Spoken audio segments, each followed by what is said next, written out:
It's Elimination Wednesday for the Outlaws Sim Series Gunman Truck Playoff Drivers. 3 seasons will come to a screeching halt tonight, but not without battle. 55 laps around the tight and technical 2.28 mile Charlotte Motor Speedway Roval. That's due up next for these drivers. A challenge like no other. Narrow bits with walls on each side. An incident in front of you leaves you nowhere to hide. A contest where only the best will survive, and Pit Stop TV is where it's gonna be live. Good evening all, and welcome to the virtual Concord, North Carolina. Devin Zimmerman and João Paulo Costa joins me on the call tonight. Vincent Cortez rocking our social media coverage, and we'll get to this wild circuit here in a moment. These drivers that they're gonna tackle quite the beast tonight. But it's Elimination Wednesday, Devin. Let's go ahead and take a look at the points coming into tonight's race. Yes, sir. Joseph Cozzi has locked himself into the next round with the win last week at Texas. Greg Holt, who did have trouble last week, will be second. The points that he got in the first 2 stages, finishing second in both of those stages, have really helped him out and allowed him to, absorb the hit from not finishing that race.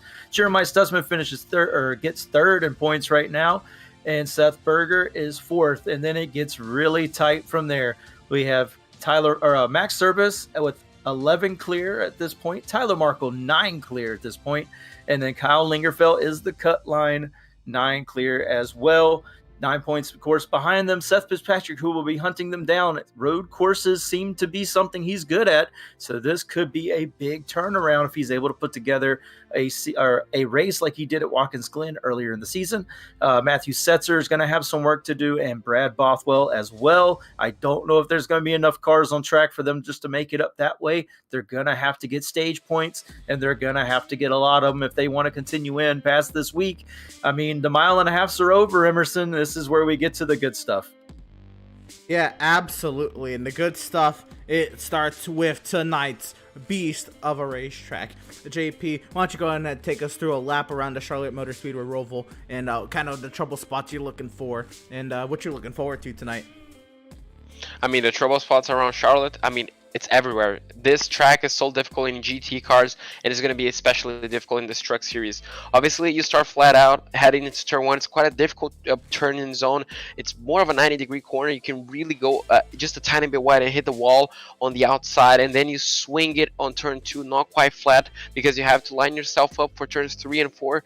A really, really easy corner to get just a tiny bit wide, and if you clip the grass on the exit of turn 4, that could spin you out. And then obviously you head into turn 5, kind of, you just lifting, and then you brake hard to turns number 6. You really have to get the car close as possible to the wall, and then you line yourself up downhill to turn 7, and then turn 8 is going to be really important for you to get as close to the wall on the inside on turn 8 to get a good exit into NASCAR 1 and NASCAR 2 turns 9 and 10, and then you just flat out all the way in the oval essentially until the chicane of turns 11. Really, really hard braking zone. Could be an overtaking opportunity if someone does struggle with turn 8, and then obviously you focus on the exit of turn 12. You go through turn 13 and 14 flat out, and then you line yourself up on turn 15 to kind of get that braking zone into turn 16 and 17, really using a lot of the curb to get a good lap time. But if you use too much, the car may become unstable and essentially hit the wall. So trouble spots, obviously turn 1 if you're essentially going for a dive. Turns 5 could be an interesting move. Obviously turns 11 and 15, 16, those are the overtaking spots, the prime overtaking spots that these drivers are going to be looking into tonight. Yeah, absolutely. I like how you started it off, JP. Trouble spots, they are everywhere. This track is so narrow. You'd think it's not meant for stock cars, but this track was pretty much revamped for the NASCAR National Series. Mainly the Cup and the Xfinity Series, because the Truck Series actually doesn't race here in real life. But the Cup Series and the Xfinity Series, they run, full-length road races here. And it is quite the battle of endurance. There's sausage curbs on the inside of a lot of these turns that could just destroy these cars.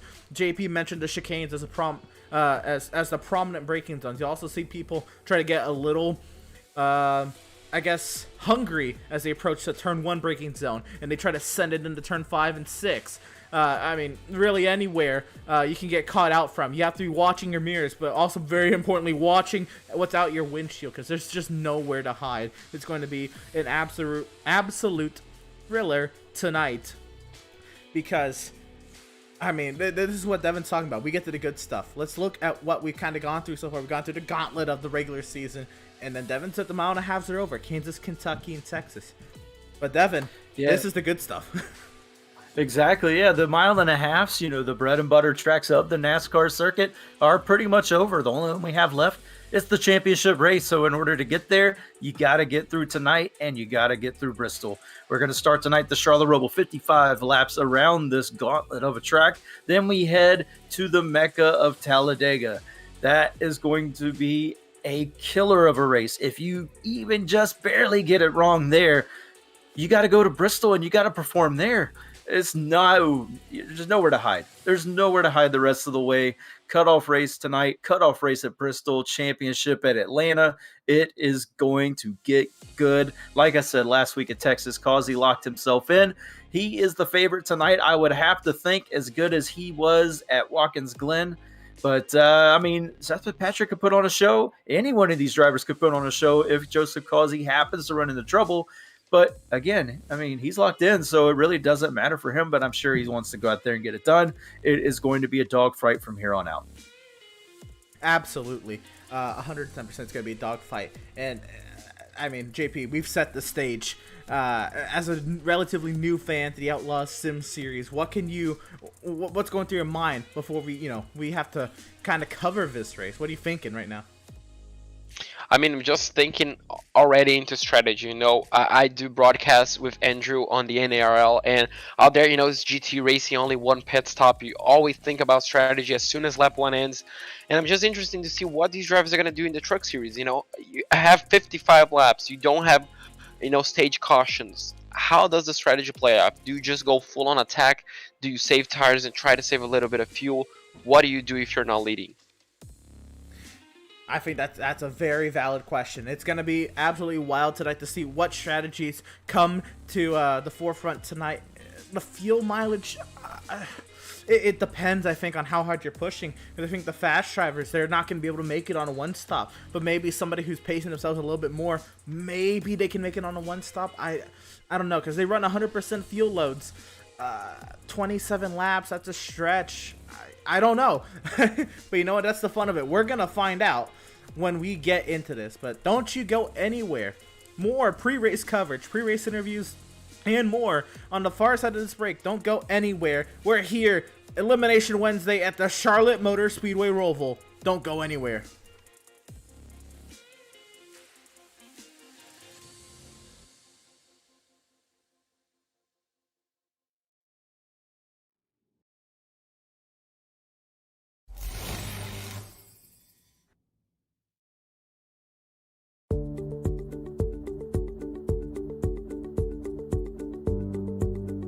Sound art is a product that is a speaker and it's art. We combine it together and we call it sound art.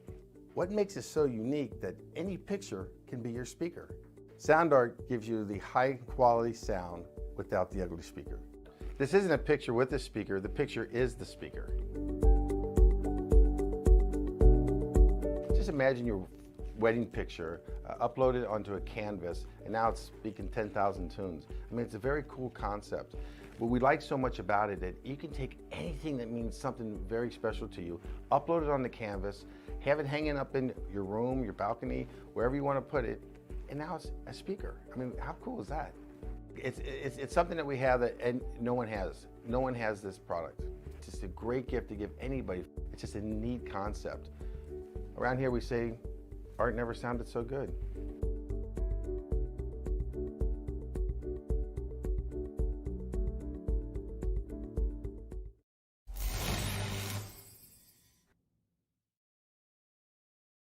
After months of quarantine, we're all interested in how we can become our best self. The team at Permanent Makeup and Cryo is here to help you get the flawless makeup look every day without the extra effort or time. When it comes to your appearance, you deserve the best care that money can buy. SoundArt introduces an entirely new way to listen to music in your home. By combining the best of two products, a revolutionary high-fidelity, low-profile Bluetooth wireless speaker with beautiful artwork. Select from a library of artwork or upload your own photos to personalize your experience. Sound art ushers in an era of invisible, beautiful, and amazing sound throughout your home and redefines your entire entertainment system. The need to reclaim your floor space and rid your home of unsightly speaker boxes that need to be bolted to the wall is now a thing of the past. Our canvas is printed on high-quality permalite by Breathing Color. And select from our gallery or upload your own. Standard sizes include 16 by 20 and 18 by 24 canvas wrapped. Custom sizing is available, as well as surround sound options.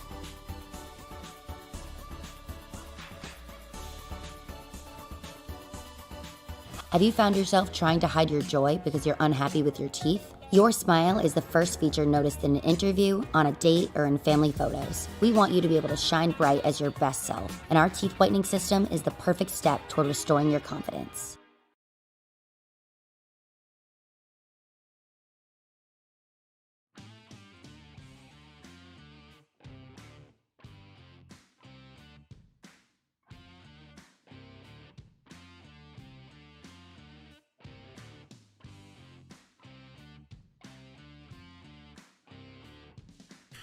Welcome, race fans, back to the virtual Concord, North Carolina. We're here, again, the virtual Charlotte Motor Speedway Roval. We're here for the Outlaws Sim Series Gunman Trucks. Race number 19 of 22 on the season. It is Elimination Wednesday. The end of round 2 will be tonight. We take 10 drivers, and we get 7 out of that will go and compete for 4 spots through Talladega and Bristol in the coming weeks. But it's crazy because there's the caliber of drivers, and these 10 drivers is absolutely phenomenal. And the fact that we're gonna have to say goodbye to 3 of them in as far as championship contention is mind-boggling in my eyes. But anyway, before we get too far into things, we have to go and of course thank all of our partners here at Pit Stop TV, like Tucson Sound Art. Your picture, your music. You provide the image that you want, and we will custom create a beautifully framed, high-quality canvas with a built-in Bluetooth speaker. With sound art, you get the best of both worlds. Visit TucsonSoundArt.com for additional info and use promo code PITSTOPTV at checkout and receive 10% off of your wall-mounted sound art device purchase today. When it comes to your appearance, you deserve the best care that money can buy. And with locations in Auburn, Lewiston, Naples, and Saco, Maine, Permanent Makeup and Cryo in-Maine owner Ashley Bollier is a certified micropigmentation specialist who provides professional, safe, and personalized services. You can contact Permanent Makeup and Cryo in Maine at permanentmakeupinmaine.com, or you can call or text them at 207-358-8683. Whiplash Media is the official graphic and camera provider of Pit Stop TV. We specialize in various sim racing resources, including paint schemes, stream overlays, iRacing camera packs, and more. You can grab your iBroadcast cameras today at www.pitstoptv.com. And of course, a huge shout out to our friends at BAM Racing Videos, by a race fan for the racing community. And Devin, we are now well in the practice here. The waning minutes of practice, 10 minutes. And we look at drivers like a non-playoff driver of Landon Lacey at the top of the practice charts. And then a slew of playoff drivers queued up right behind him. I mean, the stages get setting for a wild show tonight here at the Charlotte Roval. And let's not stray too far from last year's race that had 4 full course cautions. Yeah, that's right. 4 full course cautions. I mean, it could change on a dime here. And, I mean, we're going to talk to a driver who's currently in, but he does struggle with road courses, and Max Service here in just a second. But Max is joining us now. Max, you got a copy of Devin in the booth? Yes, I do.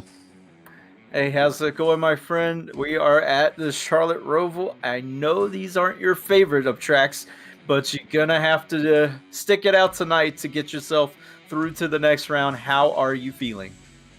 I'm feeling all right about it. I mean, not great. Obviously, we're at a road course. But the setup feels pretty good. It's starting to lose the handle right about now with these temperatures, but overall, it's not bad. We should be all right tonight. Well, I was going to say you're sitting at 4th on the timing charts right now, under a second off of the leader, Landon Lacey, but you're only about 3/10 off of, or 4/10, sorry, off of Tyler Markle there. So you're not too far off the pace. And I'm sure once we get into the race, anything can happen. So, I mean, is your strategy going to be more like the fuel save, the tire save, or are you going to try to go out and get as many stage points as you can? We need stage points. That's ultimately it right there. And quite honestly, at the top of the charts right now is the exact same setup I'm running, although I'm a little bit closer to that now. I see that. You put it second on the charts as we speak. What a good lap, even while you're talking to me. I mean, good gracious. But there's still a lot of time to find out here. Obviously, there's still another at least 5/10, and Lacey thinks he can run a 21, so there's a lot of time for me to find out here. But I mean, the setup's got speed. It's just I don't know with those rear tires at some points. Obviously, I think everybody's struggling with some rear grip out here, so I think we'll be all right in the race. I mean, a solid day will get us into the next round. That's all we really need, and that's all I can ask for at a road course for me. No mistakes. Exactly. Yeah, no mistakes. I mean, pretty much what we say about normal road course racing and kind of the NASCAR fields of drivers here is you keep all 4 wheels on the black, you should be all right for a good finish. So hopefully you can do that tonight. Hopefully you can continue on. But the thing is, it doesn't get harder from here. I know you're not looking forward, just ahead just yet, but we got 2 very tough, very competitive tracks for the next round. Had they even entered your mind yet with Talladega and Bristol? They're definitely in my mind, and I couldn't be more excited for the next round. If we can get a good setup for Bristol, we'll be really, really good. I love that place. Probably should have won the Outlaws race there last season. Had adversity all race, but whatever. But there's not a track I'd rather be at than Bristol, and Talladega set's really good. Same one we ran at Daytona. We were really good at Daytona. Just didn't have a lot of luck on our side, but I think that's our best round. This is our second best round. Obviously the first round was our worst. But I think next round we've got a pretty good shot if we have a good day at Talladega to go all the way to the Final Four. Wow, I wouldn't expect a lot of drivers to say that. They're looking forward to a super speedway and then to a short track, but it looks like you guys over at Swift Racing have it ready to go. I wish you luck again. We're going to let you get back to it. About 5-6 minutes left in practice here. Good luck in the race, and hopefully maybe we're talking to you at the end here. Hopefully. All right, have a good one, Max. You too. And that was driver of the number 81, Max Service, who comes into tonight again, right there on that cut line, 9 points above the cut line, looking to have himself just a decent little day.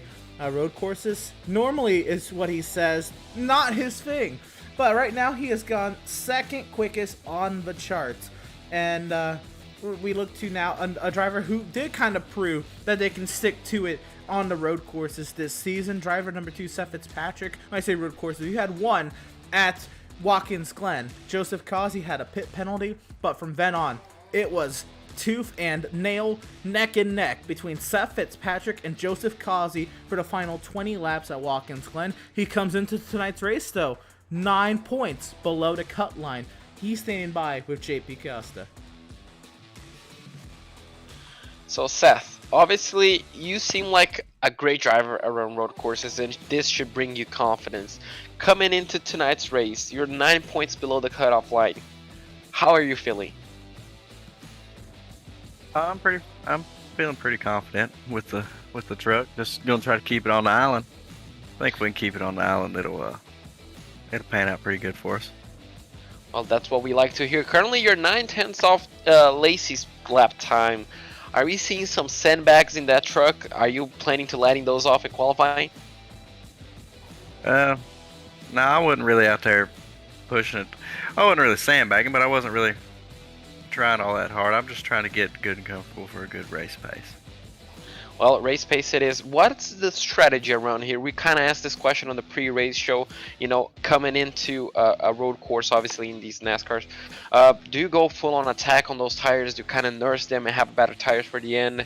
What is the main strategy whenever we talk about road courses and oval racing? Well, for me personally, I feel like it's going to get a lot slicker during the race, so I'm just going to try to baby mine around and try to keep them under me for as long as I can. Well, that could really pay off. We're probably going to see a lot of drivers doing different strategies, some attacking early, some attacking later on in the race. And, it's probably going to be the best of the driver to judge. Now, coming into 9 points below the cutoff line, obviously, we're hoping that you pass to the next round. What is it going to be for the next round? Talladega and then Bristol. How are you feeling on those tracks? Well, we all know Talladega's a crapshoot. Like, anybody can win there. We don't know what's going to happen. That could be anybody's make or break race, but I feel like we can do pretty good there too if we can keep our nose clean. Same with Bristol. I mean, it's both like just throwing it up in the air and seeing where it lands really for the next round. So we'll just have to hope for the best. Well, I'm pretty sure you're going to hope for the best. I'm pretty sure you have the pace to match on those both tracks. And, well, with 2 minutes and 30 to go, you're currently 9/10 off, but I'm pretty sure you're going to improve that on qualifying. I'm wishing you all the best, Seth. And, well, hopefully I can talk to you at the end of the race. Yeah, hope so too, man. Thanks. Well, you're welcome, Emerson. Well, the driver that got second place at Watkins Glen, he seems quite confident. Well, I think we could be seeing a nice result here tonight. We definitely could be. Driver of the number 2, Seth Fitzpatrick, has put it top 5 now on practice charts. And this race is starting to look a lot more highly contested than I even anticipated. I thought this might be a certain runaway if one driver, maybe Landon Lacey, runs away with it. But he's not really even a playoff driver. We're talking in terms of playoff standings. Look at how tight the standings are, the times are at the top of the table from second on back. Max Service only has a few hundredths on Tyler Markle. Greg Holt just under 1/10 behind Tyler Markle. Fitzpatrick within that second. Causey and Lingerfeld just over a second back. Those 6 playoff drivers are so close here in practice. Who knows what we're going to see in qualifying. Devin? Yeah, it's really anybody's game. I mean, Lacey right now looks comfortable to maybe put it on pole, but I wouldn't put it past maybe Joseph Causey or Seth Fitzpatrick to really put on a show and make it a little bit closer. With Landon Lacey, though, I mean, he sets a new fast time. He said he could get a 1:21. We heard it from Max. He does it there. You see it at the top of the screen. But, I mean, I think that's the guy they got to beat. I mean, a non-playoff driver coming in here, just going for wins. And, I mean, I think that Joseph Causey's still a favorite in my mind. But, man, Landon Lacey's really going to put up a fight. So as long as he doesn't do what he did at Watkins Glen, it could be a dogfight up front for sure between the 53 and the 88. But he's got to keep all 4 wheels on the track. I think it was lap 2 he missed the chicane, the bus stop at Watkins Glen, and stuffed it in the wall, and it pretty much effectively ended his race. But, yeah, I'm looking forward to this race. It's going to be amazing. I mean, the Charlotte Roval always provides a entertaining race no matter what series comes here. It's just a great racetrack. Before we get too far into things, we're about to hit qualifying. Greg Holt practices his pit entry there. This is somebody who's really impressed me. Greg Holt, who I know hasn't been all that great at the road courses. He's now put it up here top 4 and looking pretty competitive with Max Service, Tyler Markle tonight. I am thoroughly surprised with Greg Holt's pace tonight at a very technical road course. But we're going to get into qualifying here tonight. I should also mention they will be going through the restart zone tonight. So they will be going through the front straightaway chicane to take the green flag. That should be the case anyway, unless something changed last minute. So JP, with that in mind, we're getting ready to qualify here at Charlotte. How important is starting up front when calamity could strike in that first turn, being it's a different braking zone than what you hit any other time when you're racing into turn 1? Well, I think you summed it up perfectly. I mean, it's going to be majorly important. You might, if you're not starting first, well, you might start last to avoid any possible wrecks. But if you start further back, I mean, overtaking, even though possibilities do happen, it's quite difficult to overtake around this racetrack. So, nailing these laps, it's going to be so important for these drivers, and well, they have to put it all on one lap, get the tires up to temperature, get the pressures up, everything, just let the nerves out and just focus on one perfect lap. And well, whoever gets that perfect lap, it's going to be on, well, a really good starting position. Absolutely, and most qualifying runs in the Outlaws Sim Series gives these drivers 3 laps. So you get 3 tries at it to set the fastest lap time you can, Devin. We're in the Pratt, Tile, Stone qualifying here, and Laney Lacey coming to take the green on his first lap. Again, the non-playoff driver who topped the practice charts.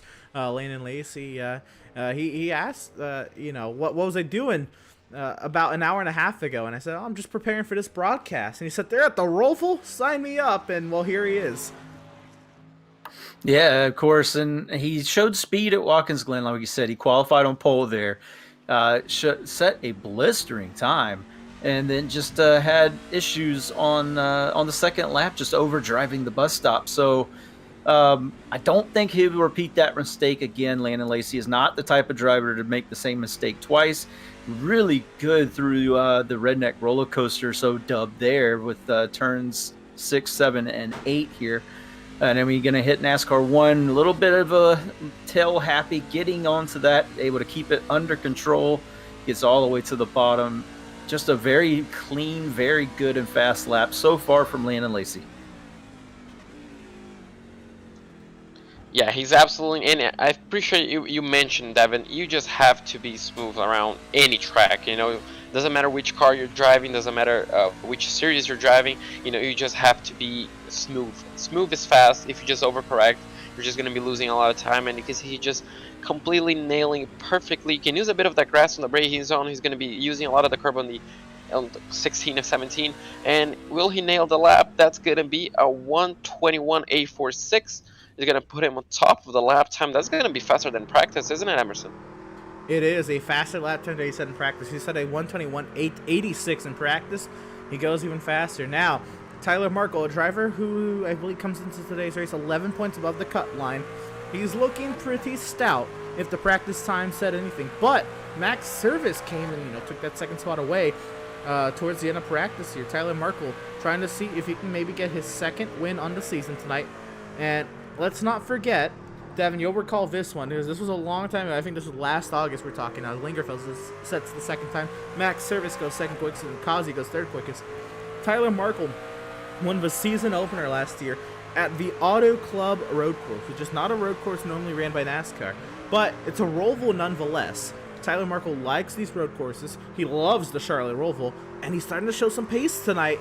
I wouldn't count out Tyler Markle out of a potential chance to win tonight.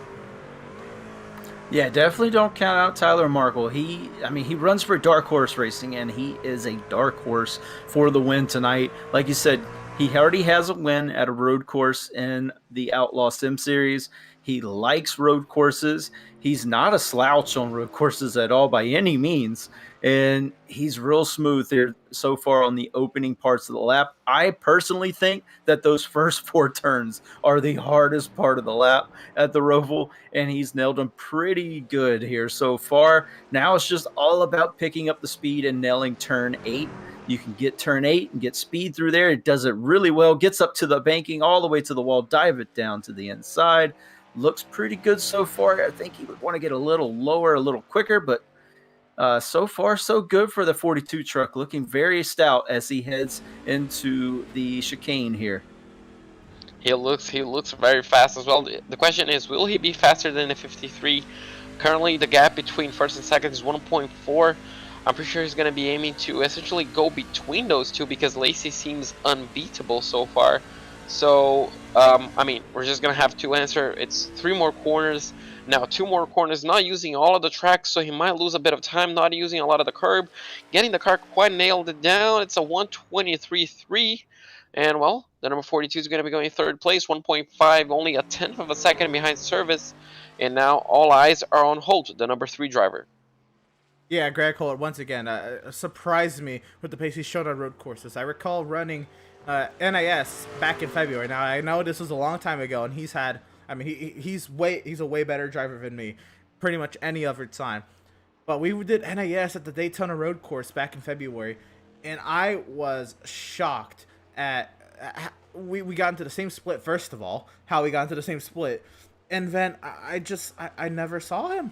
I was confused, but he's here, and he struggled on road courses. At Watkins Glen, he had the opening, the second lap crash that ultimately lost him the point lead at Watkins Glen.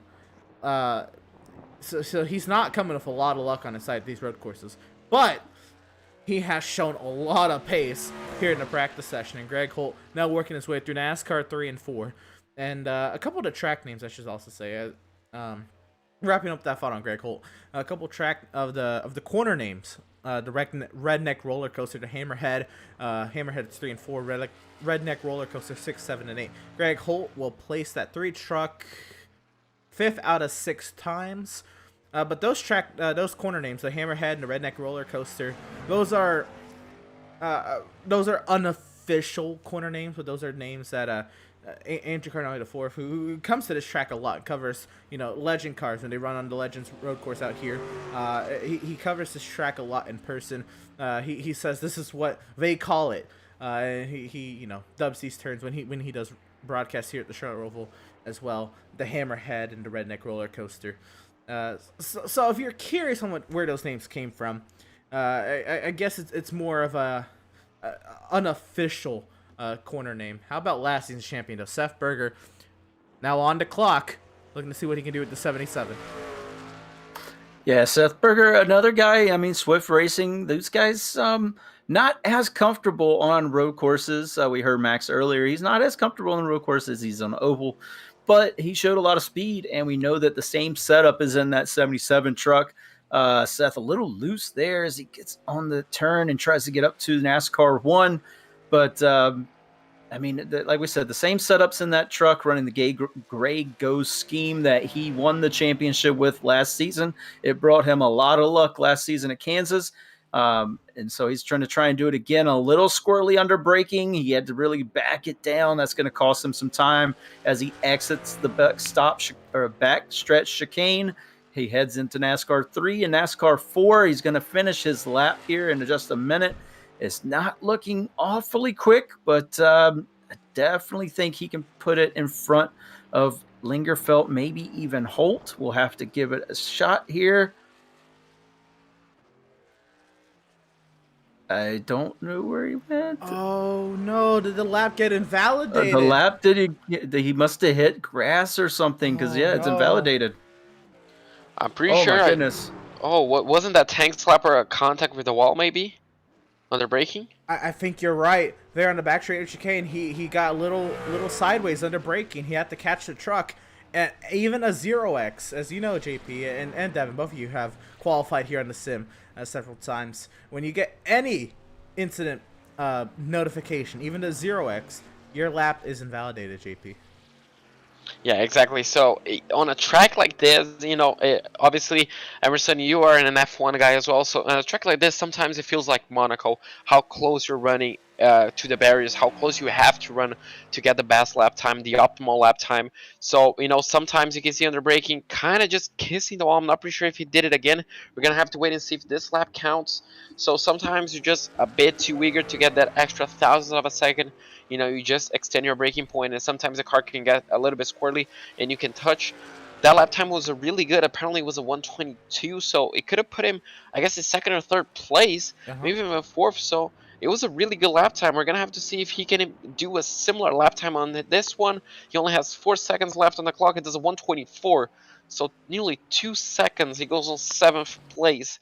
So I mean, what could have been? What could have been? Seth Berger again had quite the time there. I think it was going to put him maybe third quickest if this time in scoring screen is correct.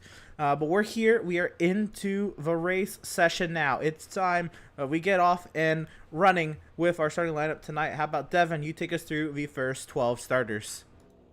Yes, sir. And that pulls up Landon Lacey will be the Pratt Tile and Stone Award winner this season. I think this is his third of the season, if I'm not mistaken. I know he did Watkins Glen second. So Watkins Glen, both road courses. Look at that.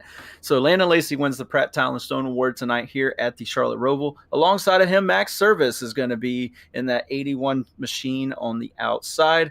Row number 2, we'll see Tyler Markle in the inside in that 42 truck, and Seth Fitzpatrick, who's chasing Max Service just in front of him. It could get really hairy between those two drivers. Row number 3, we're going to see Joseph Causey in the 88, a guy who we expected to dominate. He's going to have to do some work tonight to catch up to that 53 truck, I would assume, because it's a lot of speed in that 53 truck. Greg Holt, his teammate, sits on his outside in 6th place. Then in 7th, Seth Berger, who was able to get a lap time in just barely before the session ended. He starts 7th outside of him. Kyle Lingerfeld, who also needs to stay in front of Seth Fitzpatrick. Man, those guys are so close together on that cut line, and they're so close together starting tonight. Devin Smith starts in 9th place in row number 5, and then as outside Matthew Setzer in the 10th spot. 11th will be Joshua Fox in the 66th, and then on his outside, Benjamin Park. These two guys did not qualify. In 13th place, we're going to have Jeremiah Stutzman in this number 71. On his outside, we're going to have James Gilliard in the number 33 in 14th place. In row number 8, we're going to have Doug Solms in the 67 and the 27 of Joshua Gathright on his outside. In row number 9, we're going to have the 55 of Jesse Adams in 17th place and the 69 of John Mickey in 18th place. And on row number 10, we're going to have Randall Barnett in the number 63 and Jason Miss, the number 24, on 20th place.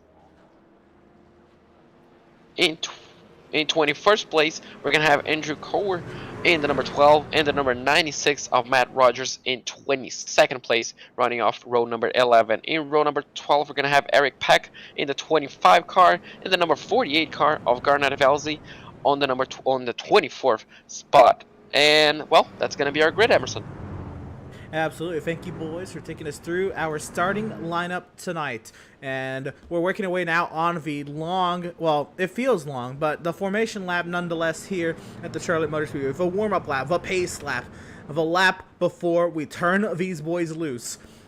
And again, they're going to be running through that front straightaway chicane through the quad oval like they would in a normal NASCAR oval race here to start this race. But then they have to alter their braking zone into turn number 1 because they're going to be going faster than they will into turn number 1 any other time they will under green flag conditions. So it's going to be an intriguing start. We had 4 full course cautions here last season.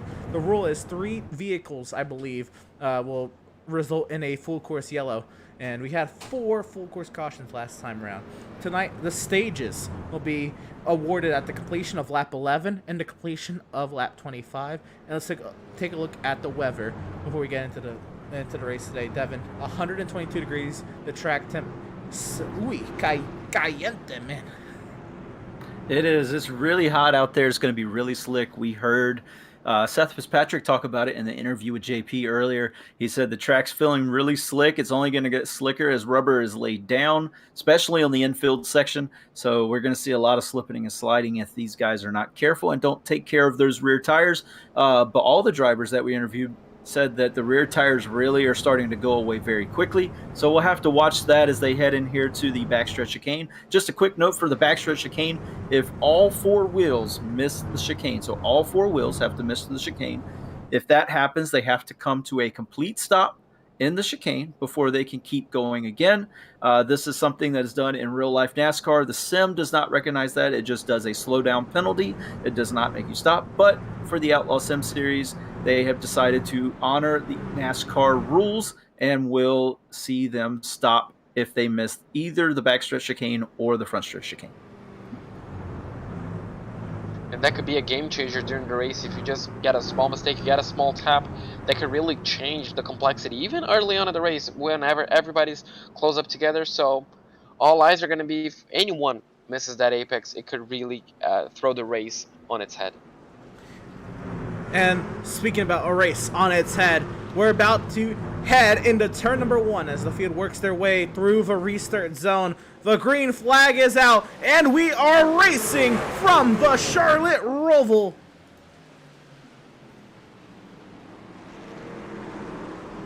And around goes the 33 of James Gilliard. It looks like he will be the only truck to go around in turn 1, but he is, again, around in 1. He has to go over the sausage curbing. A very unfortunate circumstance there for James Gilliard, trying to get that truck back going. And a little bit of damage already to that 33 truck. Yeah, James Gilliard, I mean, that's just what happens in the midfield here. We saw a couple guys roll off a pit road there. So a couple guys chose not to grid, playing the safe way, just trying to escape the calamity of that turn 1. And James Gilliard, the only victim of that turn 1 incident. Unfortunate for him, he's kind of had that luck all season long. And it just continues on tonight. I know he's just pretty much ready to be done with the season and move on to next. But they're heading here to the backstop chicane there, JP. Yeah, exactly. The first challenge, essentially, first of 55 challenges, they're nearly over. Only one victim looks like on the first lap, which, you know, considering the size of the grid and how easy it is to make a mistake, I'm pretty sure that's going to be good. Unfortunately for him, it's going to be Max again. But as Service right now, he approaches the final chicane. Oh, well, I said too soon. Looks like we're going to have 2 victims. Doug Solms, the number 67. Unfortunately, looks like that's before 3. All right, 4. All right, Emerson. Well, we're going to be stacking up those cars. Looks like we're going to have 4 victims at the end of lap 1, so I'm going to bite my tongue. And unfortunately for those drivers, the race may have come to an end quite shortly. Yeah, it's unfortunate. A lot of damage there for Randall Barnett, who had a good time up there in the practice chart. Oh my goodness! There was a big accident back there. We're going to get a replay here and see what happened. This is quite... something. Devin, I want to hear your reaction to this. Just watch this live. This is Randall Barnett in the 63. Looks like the guys behind him get a nice run. Barnett a little slow onto NASCAR 1, but he does pull away a bit. Let's see what happens. Oh my God, he just lost it. 2 guys. What is happening? 2 guys just lose it. The 96 and the 63 lost it off of NASCAR 2. Both of them flipping. Barnett, a huge impact. Oh my gosh, yeah, he's done for the night. That's an engine damage there. I believe the 96 also big engine damage on both of those trucks. I'm not sure what happened. Nobody touched him. Yeah, I'm not quite sure what happened either. I don't think I've ever seen a car getting that loose on the exit of, an oval. But, well, unfortunately for them, I guess they kind of got loose at the worst place possible. Couldn't lock it up quickly enough to keep the momentum. But, yeah, as you mentioned, that could be big engine damage. I'm not pretty sure if we're going to see them both back again. But, wow, that was a massive hit. A wild hit indeed. I saw just a glimpse of it as we were getting that replay queued up. And I just saw a truck on its side. I'm like, oh my goodness. I had no idea. Oh no, and something amiss with Max Service. Lost a little bit of time. He looks like he's still going in the correct direction, but a mistake out of the 81 who was up there within the top 5. A driver who does not need to be falling down the running order early. Remember, stage points are awarded at the completion of lap 11. Let's try to figure out what happened to the 81 of Max Service. Yeah, Emerson, I was watching a little live here. It looks like he just overshot the entry to one of the turns, I believe. And I'm hearing on the radio that Max Service does have a black flag right now. I'm not sure what it's for, but that's just a slowdown penalty. Maybe I think NASCAR, I think the iRacing sim black flagged him. Yeah, if he could, even just, I guess a major bit of the final chicane, he could have gotten a black flag. And, well, if he extends essentially that black flag into other corners, sometimes the timer may go up. So, if that's the cause, it's a really small mistake, a really small incident with, big consequences. He drops all the way down into 10th place. And, well, he's going to have a mountain to climb right now with, well, we're only lap 4, although, but still going to be a big challenge to get back where he once was. Something else I want to keep a note of is one of the playoff drivers tonight, the driver number 71, Jeremiah Stutzman. There's no damage to that truck, but I think it's been through a couple spins already. It's dropped down to running order. He is 24 points above the cut line coming into today's race, but he is 22nd right now. Fitzpatrick is in 4th. Fitzpatrick gets some stage points, and say that happens again in stage 2. Jeremiah Stutzman could be in trouble here. Stutzman has to improve his position. I don't believe he'll advance if he finishes out the race in the spot. I don't think so as either. He did have some issues on the start here. I think he chose not to take the start. Actually, I'm not sure. He was he did chose not to take part in qualifying, but yeah, I don't think he took the start either. Man, that's interesting strategy there from the 71. I think he thought there was going to be a lot more calamity than there has been so far. Just to mention Max Service again, he has fallen all the way back to 10th, so he's also in trouble of not even getting one stage point. And Seth Fitzpatrick's up there in 4th, so I mean, this could be some big playoff drama already just in the first stage finish. That I mean, this is going to be really interesting to see how it's going to play out. Obviously, as you mentioned, I mean, those playoff points could pay dividends to some of these drivers. And I mean, with only lap 5, we're already talking about it with this much happening. We still have 50 laps to go, so this race is only going to get better as Max Service looks like he's trying to go around the outside of Smith. It's going to be quite difficult running around the outside, but if he can line up the exit, looks like Smith kissed this sausage curb. Does Fitzpatrick? Does Service get a good enough run?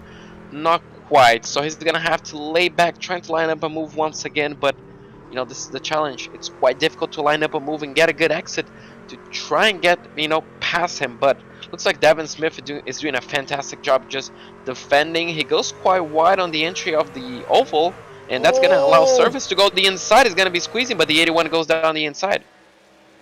Very, very tight there, coming out of turn 8 and into NASCAR 1 and 2. Now into the braking zone. Several trucks in front of Max Service. Now what's always tricky is when you're... Oh, somebody went around! That's the 5 of Matthew Setzer.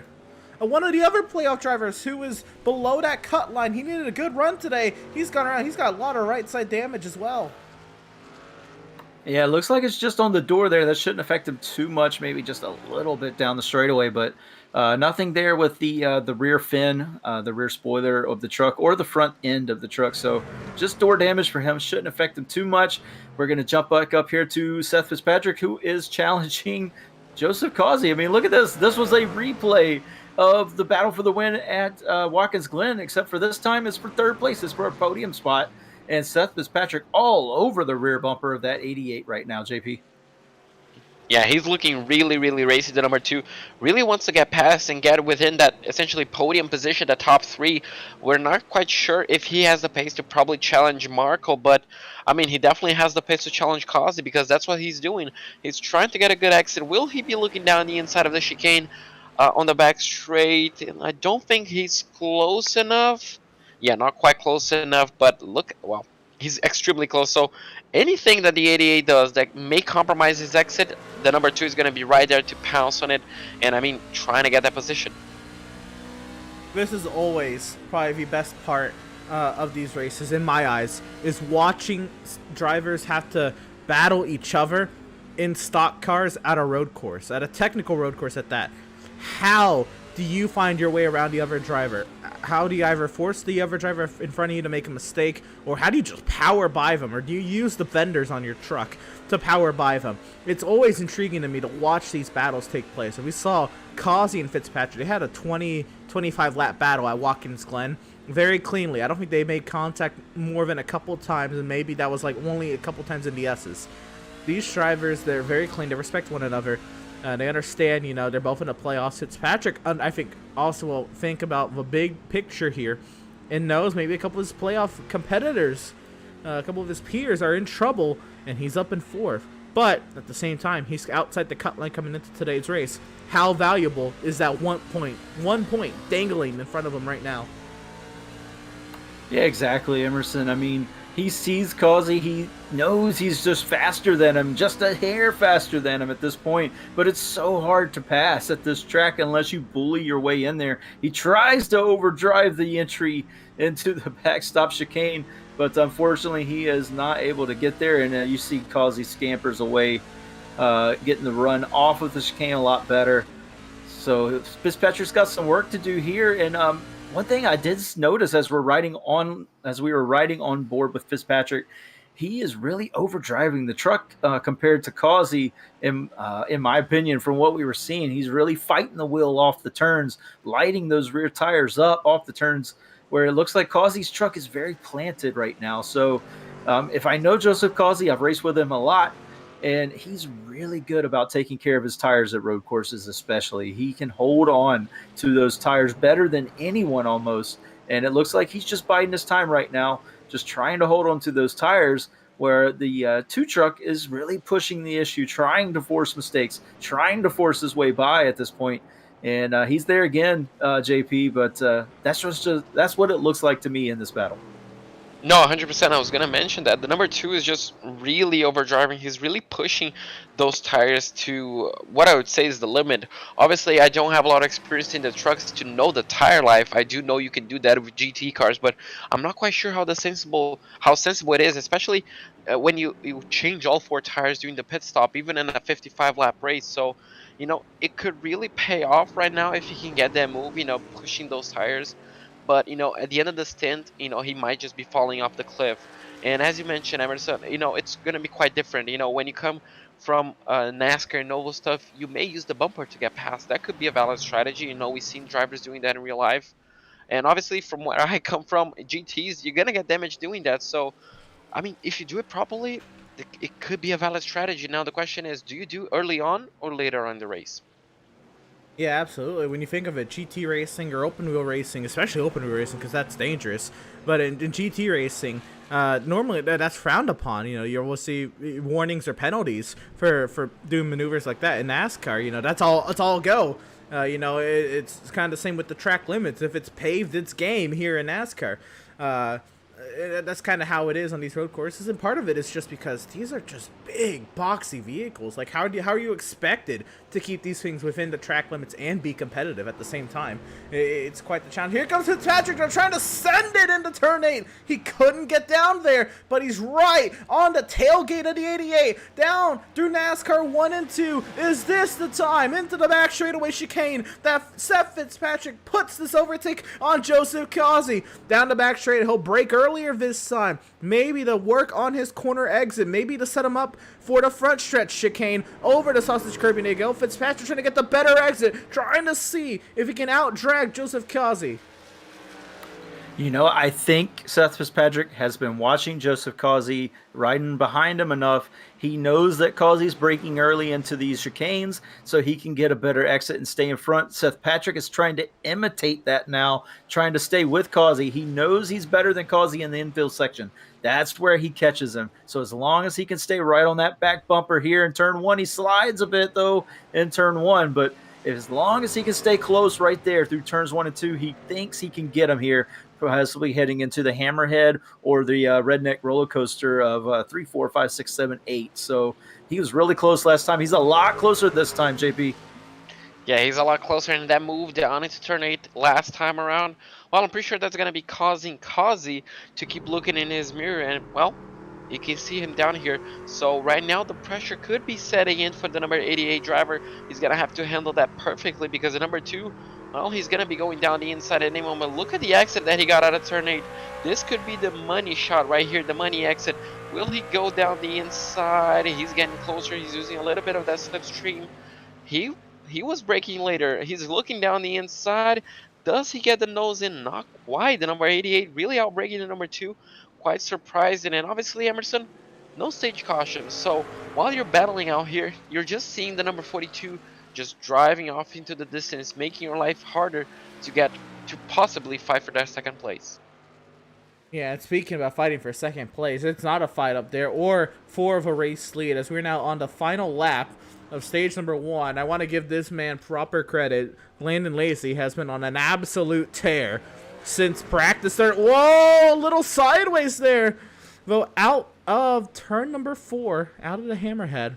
And I hope Lacey understands there's no stage cautions. And he's won an Outlaws Sim Series race before. He understands there's no stage cautions. But the way he was driving, it's as if he's coming to a stage caution.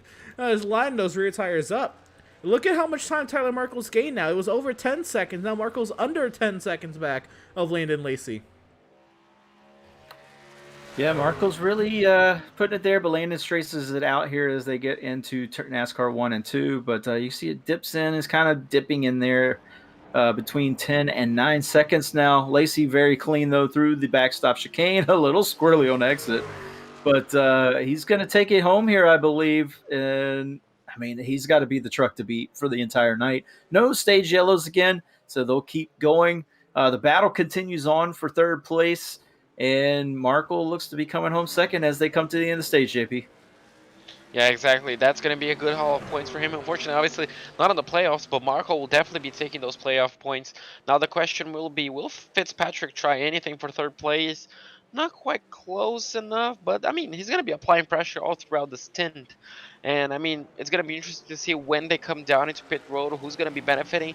Fitzpatrick, though, looks really, really good on the X. He's going to be looking down the inside of turn one, but the 88 closes the door really bravely and, well, keeps that position. This battle is only getting better and better.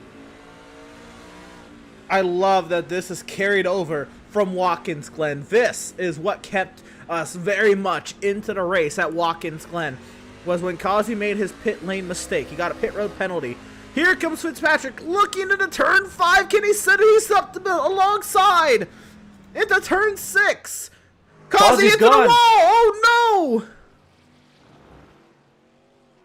Kazi overdrove the entrance into turn 5. It clipped the grass with the rear tire, and it just sent him like on ice skates right into the wall as the exit of 6.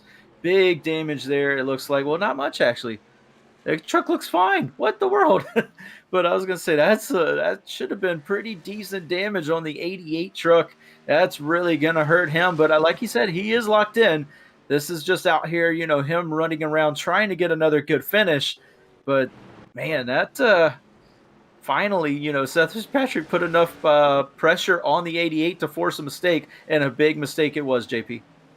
Yeah, it was a massive mistake. The number 88 completely drove in, did not have the grip whatsoever. You could see him just trying to hang on, and as you mentioned, quite a bit hit, but no damage, no apparent damage to the number 88. And obviously he is, I can see a little bit of damage on the left-hand side, I'm pretty sure. But yeah, as you mentioned, he's locked in, so this is just going to be smooth for him. But, this is a good example of picking your battles. You see that a number 2 is faster, you may not be able to hold him up. Just let him go. Sometimes it's better just to lose one position. Right now he lost, how many? Did he lose 3 positions? Yes, he did, right? So, I mean, he could have lost only 1 and just kept following the number 2, but unfortunately for him, that's going to be a bit more damage to his car, but, well, he looks quite settled into 6th place. Yeah, absolutely. And I think that's a huge storyline of Joseph Kazi's not locked in. But because he is, I think he could take that risk. He was trying to fight Fitzpatrick. They had a great battle at Watkins. I think he wanted to continue that as well. But yeah, he just got a little greedy. And that's what you gotta be. Driving a stock car on a road course, or really any type of racing, you gotta be greedy. You gotta be aggressive. What's the quote? If you no longer go for a gap, you're no longer a racing driver. He's trying to keep himself in that battle, trying to keep himself alive in that battle, even if Fitzpatrick had the preferred line in the turn 6. Unfortunately, he just ran a little off course there. But he can't take those risks because he is locked in. No harm, no foul. Even if he DNF'd out of that, he's into the next round. Exactly, Emerson. And that was paying homage to the probably one of what most consider the greatest racing driver ever to live, Ayrton Senna. And we just had the F1 race in Brazil last week, and they renamed the turn 1 and 2 and 3 S's the Senna S. So that's a great tribute to him. We get to bring him in on a road course here. We're watching the battle now with Kyle Lingerfelt and Devin Smith. They've put on a good battle so far. Devin Smith trying to get around Kyle Lingerfelt. We've seen Max Service has recovered nicely. He's back up to 7th. But yeah, this has been a decent battle right here. It looks like Smith has lost out a little bit of time since we joined this battle, but it's been a great battle. We head back up a little bit further up the field to 6th and 5th. This is Joseph Kazi after that incident, him clipping the wall. Now he's looking at the rear end of Seth Berger, just in front of him in 5th place. So, JP, they head into the chicane here. The 88 trying to do a little bit of a recovery drive now. I want to cut in real quick Oh. and just mention that, about that F1 race. I know, JP, that it's your home Grand Prix that you got to watch this past weekend, and what a Grand Prix it was. What a battle it was between Hamilton and Verstappen. We were kind of getting those kind of vibes already between Fitzpatrick and Kazi. If you want to talk a little bit about that, you can, JP. But we're on board with Joseph Kazi. Go ahead, JP. Yeah, I mean, it was a fantastic race. I was gonna mention it was my home race. I mean, how you know me, Emerson? How can I not mention Interlagos on a broadcast? I absolutely love that track. And yeah, it was a titanic battle. It was just so amazing to see those two titans. Hamilton being probably one of the greatest racing drivers of all time, and Max Verstappen being, a generational talent. It's just gonna be so exciting seeing what happens on the next 3 races. And well, unlike Brazil, here we're going to have sort of track limits. It's kind of what Kazi proved to us, isn't it? You cannot run too wide. You're not going to have a lot of that AstroTurf. And if you run too wide around here, you're going to have that grass. And, Berger right now is going to have to defend from Kazi, who's had to defend all race long. So he's going to be switching on for defensive mode to full on attack. It's going to be interesting to see how the tactics change. Does he push the car a bit more? Does he keep the same attitude? It's just going to be a different vibe, I guess, for Kazi. And well, I'm excited to see how he plans out. Absolutely. It's starting to look like Joseph now. He has a little bit of damage, to be fair. It's starting to look like, though, he's a little out of his element. I say, up in 6th place at the Charlotte Roval, out of his element. I'm just used to Kazi, who kind of dominates this kind of stuff. And he's, buried in the pack. He made a mistake. And last season's champion, Seth Berger, who he proclaims himself as not that, that good of a road racer. He stretched his legs on him through turn 8, but here comes Kazi now through the technical section.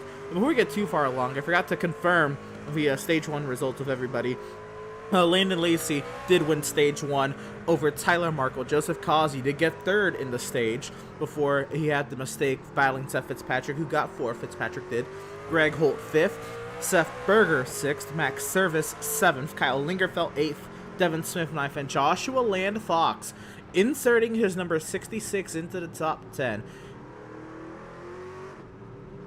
Yeah, Land Fox sneaking his way into the top 10. He's now made his way up to 9th. He's made his way around Devin Smith. I think Devin Smith had a mistake and allowed the 66 to get by him for that 9th place. Another good battle that was heating up a little bit has kind of fizzled out now. I think Tyler Markle made a mistake there for a second. He's fallen way off the pace of Lacey. We saw him running about 10 seconds off of Landon Lacey. He's now about 21 seconds off. And Seth Fitzpatrick's right behind him there, and some big damage on the left side of that 42 truck. Just so many good individual battles between just one or two 2 or 3 drivers on this track so far. And I mean, this could affect that 42 truck here in the long run. He's pulled back out away from Seth Fitzpatrick, but we just don't know what that damage is going to do to the car as it heads on longer into this run. Yeah, exactly. That could really pay off. He had well over 12, 13 seconds clear of Fitzpatrick. Right now, it's hovering around 2.7 seconds. So I'm just going to keep an eye on that time to see if it drops any longer. Currently, this battle, as you mentioned, the number 88 chasing the number 77. No, this is a good battle to watch. I'm not pretty sure if they're catching hold right ahead, but they're definitely close to, essentially becoming a 3-car battle. The number 88 does not seem to be able to get too close to make a move. And the number 77, these guys are just soaking up pressure so well. And we're not seeing a lot of mistakes, are we, Emerson, from these drivers, even though they're being followed lap after lap in really close proximity. Yeah, it's... I shouldn't say surprising, because these drivers, they're great drivers. Obviously, we're talking about last season's champion, heading one of the best road racers in the series. A little locked up into the back straightaway chicane there, Seth is. But he'll gather it back up. He still keeps his margin over Joseph Kazi. And I shouldn't say surprised about Greg Holt either, because he is the winningest driver in the series. But this is such a tight and technical track. I say it over and over again throughout the broadcast, but this is a tough track. I love it because you have to be working the wheel all race long. Even when you're on the straightaways, you're not really, because the only times you get to relax really is NASCAR 1, 2, 3, and 4, and you're still turning. Yeah, that's right. You're pretty much all turning at this track, fighting the wheel, fighting those rear tires, trying not to let them heat up too bad, just because you're running wide there out of turn number 3. gets a pretty good exit, and you can see the 77 really upset as he heads into turn 5. The rear end really lighting up. He's trying to get a good exit as he cans overshoots turn 7. Here we go. We're setting up the turn 8 and 9. And Causey's right on that rear bumper now. This could be the moment. Oh, no. The 77 gets a better exit into NASCAR 1 and 2. He pulls away. He should be safe for now. I don't think that the 88 can make a charge from that far back. But just to tack on to what JP was talking about, these guys are catching, or at least they were, catching the number 3 truck of Greg Holt ever so slightly. They've kind of lost a little bit of time there with a couple of little mistakes, but they are starting to catch that 3 truck again. This could become a three truck battle very quickly here. Yeah, exactly. And that would be, so exciting to see. But right now, I'm not pretty sure what is giving in first. Are the rear tires going in first? Are the front tires going in? Are they all just dropping off the cliff? We're approaching lap 20 in a few minutes. I mean, we're going to be close to the halfway point in around, 10 minutes, last Emerson? When do these drivers pit for 4 tires and fuel? Yeah, absolutely. The pit stops, they're definitely going to have to happen. They're definitely going to happen within the next 10 laps. When that happens, if it's before the stage break, if it's before the stage points are awarded or after, I don't really know. And, if you're a driver like Landon Lacey, who's not even fighting for the playoffs, you should just pit whatever is most beneficial to you, right? If you're a playoff driver, you have to think about points. But if it comes to, if you can pit before or after the stage to make it to the end of this race, which is the stage is at 25, which is about 30 laps remaining in the race. So I don't know if you can run 30 laps on a ticket field, but if you can, you have to start thinking about, if you're Landon Lacey, Joshua Fox, Devin Smith, when do y'all pit in relation to the playoff drivers? And what a dive into the braking zone by Causey, but it's gonna hurt on exit. Look at that gap. Yeah, big dive there from the 88. He pays for it in the end, not able to get it done. It looks like he was trying to sneak that 88 truck under the 77 in the second part of that chicane. Little brake smoke there from the 77 as he clipped the grass. He's really starting to struggle as Seth Burr. It looks like the 88 a little bit more in control of the truck at this point in the race, even with the spin that he had earlier. It looks like those tires have cleaned off nicely, and he's really back putting in some decent lap times even with the damage. 77, though, is really starting to struggle. You see him slide through 3, wide into 4, which actually can help that exit into 4, but he's really starting to slide the rear end of that truck a lot, JP. Yeah, exactly. It looks like the tire life is going off in these cars. The number 77, as you mentioned, struggling quite a bit. You just start losing apex here and there. And, the number 88 proved that, if you're trying to go for a move, you better make it worth it. Now, will that lapped car, cause the number 77 to lose enough time? Not quite. I'm not pretty sure if it's going to be backing off for both cars. But, it could... this could be a new strategy. This could be really throw the race off. Looks like the lap car is going to be sitting between those two. Question of lap cars. They could really change the complexity of the race. Just kind of get in your way. Sometimes, something happens. As you can see here, unfortunately, is that the 27? Yeah. Yes, it is. So, Gaffright not having the best of nights, currently in P17, but he's keep going. He's keeping going. He has a lot of damage to that front end, though. Yeah, so Gaff right there. It's intriguing that Seth was catching Gaff right, because that's kind of been a story this season.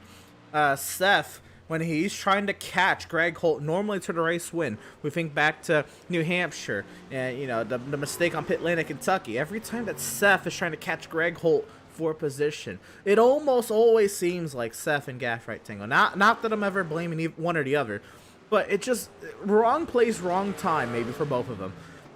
Each time, and right there, I was very intrigued to see what was going to happen, and Gaffright was very respectful, to give him to his full credit, very respectful. He, at the position he was, he was kind of at a compromised spot on the top side of the oval, and he just let Seth by in the turn, and then broke a little deeper into the bus stop for Joseph, and then stopped in the, in essentially the runoff area to let Joseph through. So he was very respectful as a lap vehicle for what it's worth. Yeah, definitely. I was going to mention that too. That 27 and 77 have had a couple of run-ins this season. Was really interested to see what was going to happen there, knowing that you know uh, Seth Berger's kind of sandwiched between his two teammates. The 27 is teammates with Greg Holt and Joseph Causey, so it would have been interesting to see what was going on there. Looks like Causey though has really fallen off. I'm not sure what happened with the Oh 88, but my he's really goodness. fallen A off the lot of right pace, front and he's damage. even Is that damage? yeah, A he's lot. big damage there, and he's being caught by Seth's teammate Max Service, who had issues earlier. He's fought his way back. He's trying to make up positions. Let's get a look at what's happened to that 88 truck, JP. Also, his race went from bad to worst. I mean, I'm not quite sure what happened. We're going to take a look at the replay. This is on the first sector of the racetrack. The number 88 still following the number 77. He does exit. I mean, the first sector, it seems all smooth. Does he make the same mistake he did before? No, he's currently carrying just a normal amount of speed. He does get through the infield quite well now. Is this going to be lining up turn 7? Does he hit the wall? Oh, he hits the wall just at the wrong angle. That's going to be causing a huge amount of damage for his car. Big hit there for one of the championship contenders, Joseph Causey. He's not getting passed by Max Service. When we cut back to our live shot here, actually Max just made that overtake for position. We're coming back to it here. Causey's race, his competitive evening is starting to look effectively over. And the good news for Joseph is he is locked in. But what could have been Joseph trying to maybe pull ahead in the win total compared to Greg Holt tonight, it's looking more and more unlikely through the coming laps, and Causey just very off the pace there on the bottom side of the oval 3 and 4. Yeah, the good news is he has a big gap behind him now. He can really start to take care of that right front tire, which is going to be really struggling with the damage that he has received on the right-hand side of the truck. And he's hits the wall again off of turn 1 there. Really fighting the truck now is Joseph Causey. He's got his hands full. The truck is not happy at all. I don't expect to see him challenging anyone really for the rest of the race. He'll be lucky to hang into the top 10 if he is, if he's careful with the truck. Hopefully he can keep the top 10, but it's going to be tough from this point out. Was some guy who's not in trouble, the 53 truck. He is running away with this thing, 20 seconds clear of the next car behind him. Tyler Markle. It looks to be cruise control now for Landon Lacey, JP. Yeah, exactly. I was just going to mention, 21 seconds in 24 laps. That's nearly a second a lap, gapping. Obviously, the number 42 had a small mistake throughout the second stint, throughout the second stage. But, I mean, still, that's just such a ridiculous gap to have. That's such a ridiculous pace. And I was mentioning with Emerson, that's the Chase Elliott paint scheme, man. As far as I know, Emerson, you can correct me. Chase Elliott is one of the best road races we have in NASCAR, so kind of doing the paint scheme proud here, isn't he? Yeah, absolutely. Chase Elliott is quickly becoming one of the road ringers of the series. Unfortunately, I was kind of hoping Chase Elliott would perform a little bit more on the ovals this season, but his couple wins this season came at Circuit of the Americas, which was range shortened, and give or take could have maybe went Larson's way if they could have finished out the final 14 laps, and then he Road America, he showed up and he played in that final stage. But yeah, Chase Elliott quickly becoming one of the road ringers in the NASCAR Cup Series. One of the drivers that's always a favorite no matter what course they show up to. Chase Elliott's one of them, and Lacey, a huge Chase Elliott fan to add to that. Doing the scheme proud, I would say, through this first couple stages here. But here we go. Landon Lacey has started the final lap of stage number 2. But before we get too far into things, I do also want to mention, I've actually been thinking about this past few laps, but Jeremiah Stutzman is parked on the pit lane, and I mean, he's been there. He is 18 laps down. And Devin, I know the calculators are going to be churning as soon as the second stage ends here. Jeremiah Stutzman may end up being eliminated with the pace that Fitzpatrick's running right now, which is third coming to the end of stage 2. Jeremiah Stutzman could be in trouble. Yeah, Fitzpatrick's brought home a ton of points so far, looking to bring home some points in this second stage, and possibly a decent finish for him as well. I mean, podium place, that would put a lot of pressure and could definitely put him in front of Jeremiah Stutzman, We were talking about it with the playoff fight being between maybe Max Service, Kyle Lingerfeld, and Jeremiah Stutz, or not Jeremiah Stutzman, but Seth Fitzpatrick. But it looks like Jeremiah Stutzman's going to enter that fray now. He is in trouble. He is the guy that we're going to be looking at as possibly being the first driver out of this cut, and the other two cut off drivers both having issues as well. Just to mention them, was it the 5 of Matthew Setzer running in 15th there, hasn't scored in the first stage, is not scoring in this stage either, as Landon Lacey completes stage 2. And also the other playoff driver is also running into trouble as well. But yeah, I mean, it looks like so far Seth Fitzpatrick's doing what he needs to do, and so is the 81 and the 65, Emerson, or JP. Yeah, exactly. They just have to run a clean race right now. They cannot afford, obviously, any mistakes. You know, you cannot afford a crash, essentially. Obviously, Fitzpatrick was really racy before with Kazi, but, you know, it made it work. He's now up into 3rd place. And, well, if he can keep this up, maybe he will lock himself into the next round, save himself. And, yeah, as you mentioned, the other drivers, the other playoff drivers, some of them are doing better race than others, but, you know, you kind of do expect that. And, well, I'm going to leave the calculations to you two, because I'm not going to be the best around it, especially at the time that I'm at in Brazil right now. But, I mean, Emerson, you can kind of update us on the fly. As you said, you'll be doing kind of bit. I'm going to be putting you under pressure here. But, I mean, what is the situation looking like? Well, we'll get these calculations done here as the stage results are technically confirmed there. Joseph Kazi has hit the pit lane? No, yes, it's a pit stop. It is a pit stop for just because he did not tow. I thought he had towed for a minute there, but he has made his pit stop after getting his stage points. Devin Smith finished 10th in that stage, while being a lap down, which is crazy to me to think. 10th place in stage 2 was 1 lap down. Just wild. I also, I wanted to make sure Chikazi got his correct stage points, which I believe he was already behind max service anyway. So yes, the stage results confirmed by race control. Landon Lacey winning stage 1, with Tyler Markle in 2nd, Seth Fitzpatrick in 3rd, which is very important to this math equation we're about to conjure up right here. Greg Holt in 4th, Seth Berger in 5th, Max Service 6th, Joseph Kazi got 7th before his pit stop, Kyle Lingerfeld 8th, Joshua Land Fox in 9th, and Devin Smith rounded out the top 10, 1 lap down. Yeah, that's right, Emerson. And I was trying to do some quick math while you guys were commenting on the race so far, and it does look like Stutzman is going to be eliminated in this round if he's not able to make up any more spots. He's still on pit road, 20 laps down. The next car in front of him is James Gilliard, 18 laps down. I believe that's – I don't know if he'll catch Jesse Adams. Jesse Adams is still running on the track, so I don't think he can catch him. Maybe Gathright. Gathriight's called it a night, I believe. So, yeah, I don't think he can catch them. Maybe he can catch Gathright. He cannot catch Jason Miz, Matthew Setzer, or Doug Soames, or any of the other lap down vehicles. All of them still on track, turning laps at this point in time.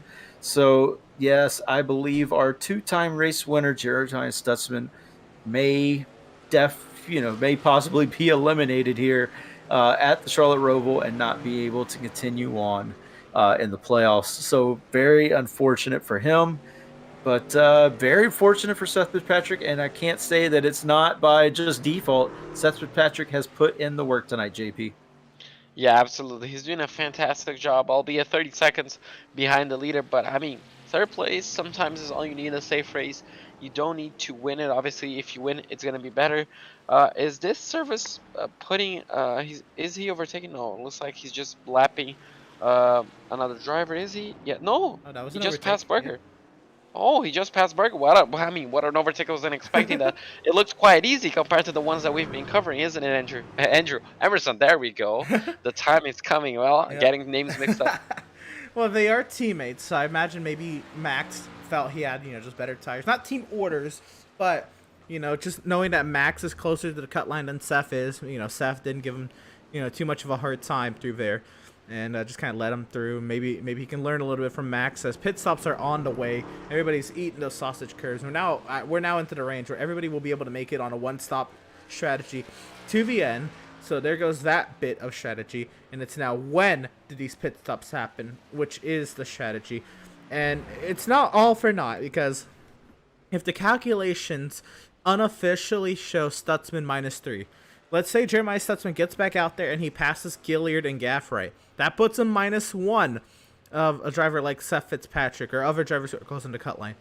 Fitzpatrick, one mistake, and this could flip the other way.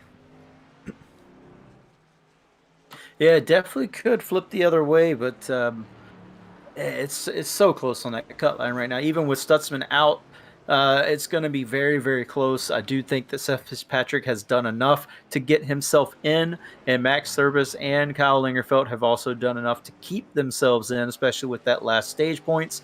With Max Service, though, he is putting in some laps really close to the wall there, and able to keep it off it, though, keep his truck clean.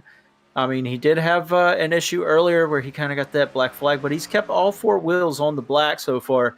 And like we said in the opener, that's really what you have to do for guys who are used to driving ovals on a road course. Just keep all 4 wheels on the black. You'll have yourself a decent night.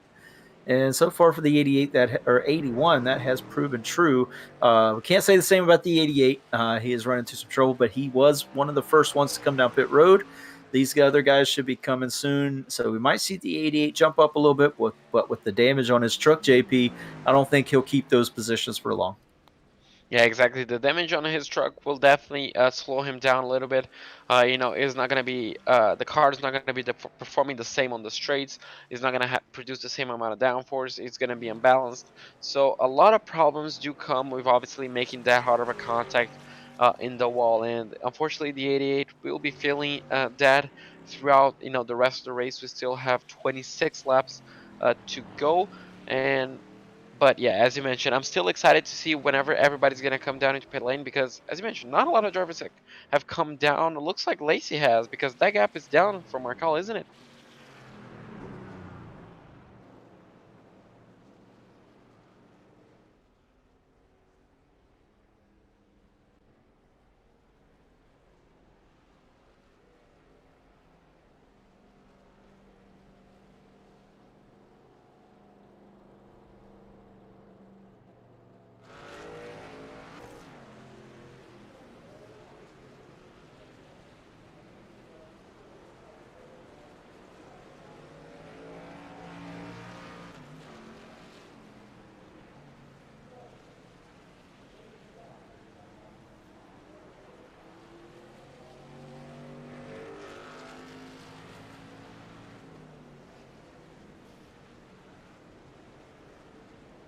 Yeah, good stop there for Landon Lacey. He's down and away. His only stop of the night. He should be on cruise control the rest of the way. All the guys in front of him have to stop, which there are only 2 drivers in front of him.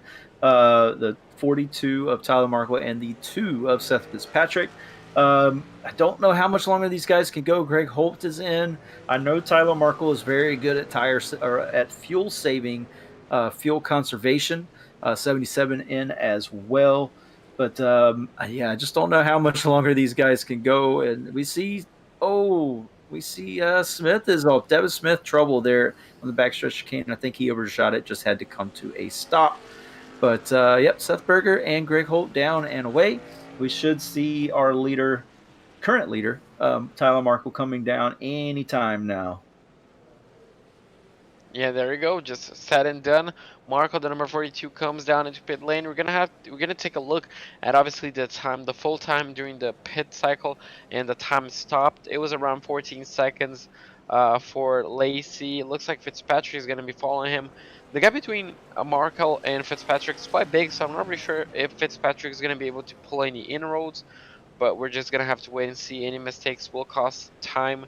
The number 2 looks like his pit box is gonna be later. Then the number 42, no, just behind the 42 is, well, Well, so it's going to be close to number 81 as well, diving into pit lane. So it looks like the pit cycle is essentially coming in within 1 or 2 laps when the leader came in. So a lot of drivers coming in at the exact same lap.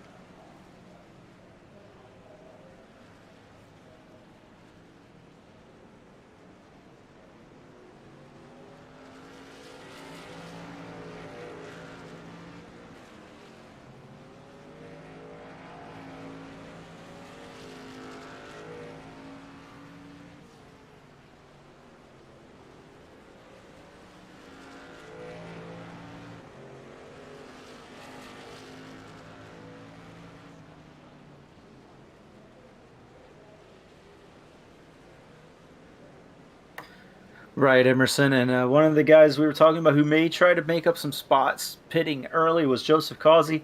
I can confirm that Seth Berger has come out in front of Joseph Causey. That was who he was battling. Seth Berger and the 81 of Max Service had just got by the 88 as well. So the 81 and the 77 still in front. Devin Smith slow again, it looks like. But oh, okay. He was letting leaders by there, but yeah, the 81 and the 77 both in front of the 88 truck. The 88 truck just not competitive anymore. It looks like, like you said, like we said earlier, his effectively his competitive night is over. He's just kind of nursing that truck home, looking to possibly get a top 10 finish. He does have some drivers behind him, but they're all lapped down. So the next car really that he's got to worry about is the leader. Yeah, exactly. So at this point in time, it's just when you talk about the leader, the number 53. I mean, as you mentioned, Devin, it's just cruise control, isn't it? 20-second gap to second place, 29 to third. Oh, well, it's not going to be completely cruise control. After that mistake, he's going to be losing quite a few seconds. But I mean, luckily with that gap, he can afford some of those mistakes. He's going to be dropping all the way down to 15, 14 seconds. So one small mistake is going to cost him 6, maybe 7 seconds. So that's how much time just stopping on the chicane is going to cost you, Emerson. So I did not have that idea that it's going to be that much time. So, well, this could really shake up if one of those drivers in the top 6 make any mistakes.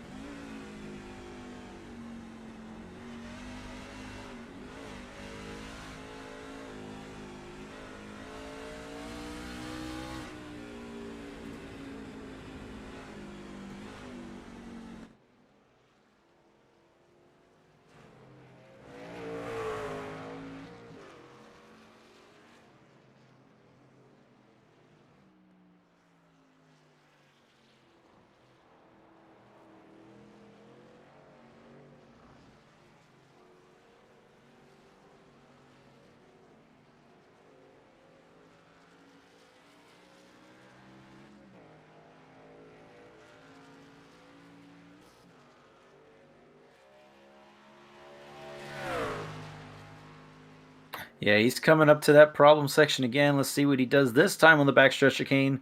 Definitely going to dive it in this time. Makes it look easy, like he's done all night along. So maybe just a one mistake wonder there from Landon Lacey, our leader.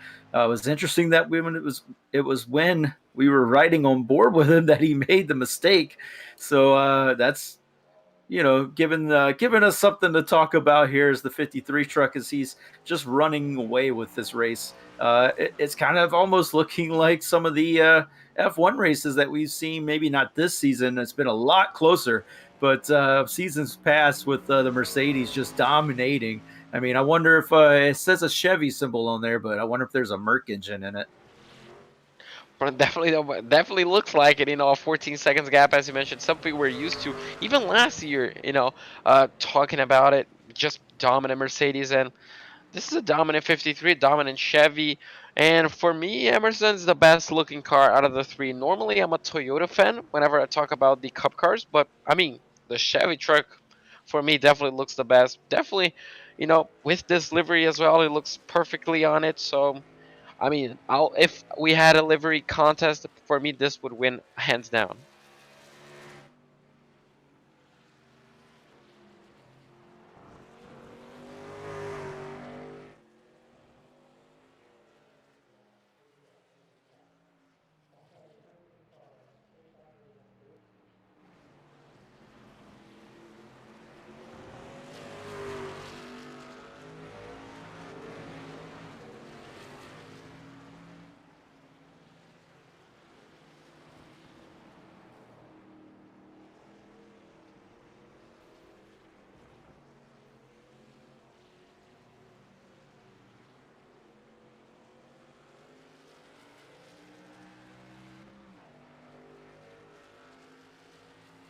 Yeah, I definitely think the Cup. You're spot on, Emerson. The Cup Mustang looks great. I think that the next gen, the new 2022 car, which was unveiled today or unveiled a while back, but drivers really got to get a handle on it today. A lot of drivers testing it actually at this racetrack, Charlotte Motor Speedway today. So I think that the new next gen Ford Mustang looks just absolutely beautiful. And of course, the Toyota Supra and the Xfinity series, just a gorgeous car. And then, of course, the Chevy Silverado. You just can't go wrong with the Silverado. It has a really good look about it. And even the next gen trucks, which they have unveiled the next gen trucks, um, the Silverado, I think, maintains its mantle as the best looking truck in the truck series. The Ford's kind of there in the middle. And then the Tundra, though, I'm not a big fan of the new Tundra truck, the way it looks, but that's for us to talk about on another day. It looks like Max Service, though, making his way through some lap traffic, finally up to the number 3 truck of Greg Holt. JP. Yeah, exactly. He looks like he finally found his space. There's one saying we have in Brazil: one thing is to catch up to the driver in front, the other thing is to pass. And well, that saying is going to be, I guess, more true than ever, especially on a track like this. We know how difficult it is racing, and well, tonight it has proven that sometimes it's easier to force your opponent into a mistake than actually passing him under braking. But I'm not quite sure what Max's strategy is going to be. He looks very, very fast compared to Holt right now. Now, what will he do, Emerson? Maybe the bumper? Are we later on in the race to try that? It depends. I think Max understands the big picture here.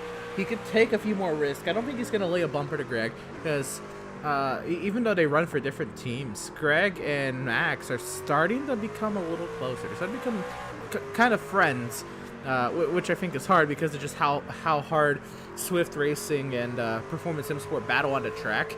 But I think Max and Greg, they have kind of that respect for each other. They're starting to become friends. And I don't think Max is going to do something like that to Greg, but maybe he would if times call for desperate measures. Both of those drivers had a little bit of a mistake there. Greg took a very wide line in 3, and then Max had a very slow apex through turn 4. Both of these drivers kind of struggling. We're kind of watching the struggle fest back here. I mean, not to say that this is easy by any means, because these are tough trucks at the Roval. They are tough beasts to handle. But we saw both of those mistakes going on at the hammerhead end of the infield. Yeah, exactly. And I mean, we don't look now, but just right behind them is the 77 of Seth Berger. He's right there, just kind of nipping at the heels of these two guys if they do happen to get side by side. And I know JP mentioned it in the opener, the hard braking zones. Normally you see those, especially in GT, in F1, IndyCar. Those hard braking zones tend to be the best passing zones in these trucks or in those series. But in the trucks and NASCARs, we see Max Service dive it in here. Is he going to make a stick? I don't think he can, but he does get a better exit and gets the crossover. He will be able to get by him here in turn 1. He has the position, brakes early, makes it in. Greg Holt locks up the tires, and if he's not careful, his teammate, the 77, Seth Berger, right behind him to pounce too. This is getting interesting, JP. That got really interesting really quickly. The number 81 made quick work of the number 3 whenever he needed to. Perfect under and over. And well, now the number 3 will have to defend from, as you mentioned, his teammate, the number 77. And the question is, how aggressive is he? Because the number 3 seems to be struggling quite a bit right now in this phase of the race. Look at it, the 81 essentially just gapping. Number 77 really closing in and not diving in. But I mean, that number 3 does not look the same as it did maybe 15, 20 laps ago. And look at it, the number 77 may be going for a move. Lap truck may help out here. I don't know where St. Cour is going to go. St. Cour drops down low. Seth is not going to have a look into the bus stop that time. Greg locking up, trying not to hit Max. What a dive into the braking zone. This could set up Seth, though. Watch his exit here into NASCAR 3 and 4.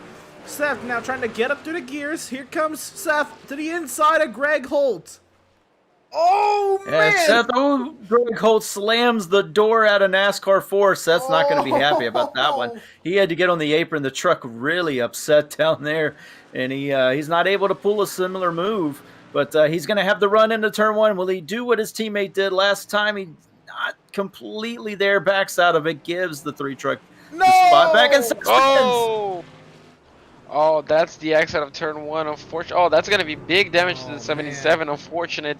It was just such a nice Oh, it's not battle. handling. It's not handling, no, JP. Oh, it's yeah. crab walking.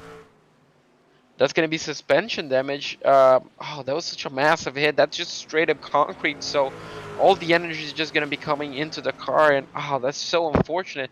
I was just gonna mention how the number 3 was defending so well and so confident to close the door, but unfortunately for the 77, I mean that's could be the end of the race. That was hard battling. I gotta say, no matter what a show all 3 of those drivers put on. That was a great show. But here it is again. This is what happened between Seth and Greg Holt. Actually, not really anything with Greg Holt. Seth just got onto the accelerator a little too much over the bumps, looped it around. But oh my goodness, what an impact at that inside barrier. Yeah, it looks like he was turning the wheel when he made the impact, and that's what's going to jack up the turning and the suspension, the track bar or track arm, I think it's what it's called, and the truck's there. So it's just going to mess that up since he did have the wall or hit the wall while he was turning the wheel head on. And I think you're right, Emerson. He just gassed it up, trying to get the run to that 3 truck. Yep, and it just went around. And he has the wheel full lock. So, and then we see it here when he tries to put it back on. He's maybe not so much of damage. Maybe it was just the rear tires lighting up. That's what I think. Maybe he just lit up the rear tires. Yeah, maybe just the rear tires. He's got to cool those off if he want to make time. But maybe okay to finish now. He does have a nice gap. The 88 does have damage behind him. So he's not really... Actually, the 65 is behind him now.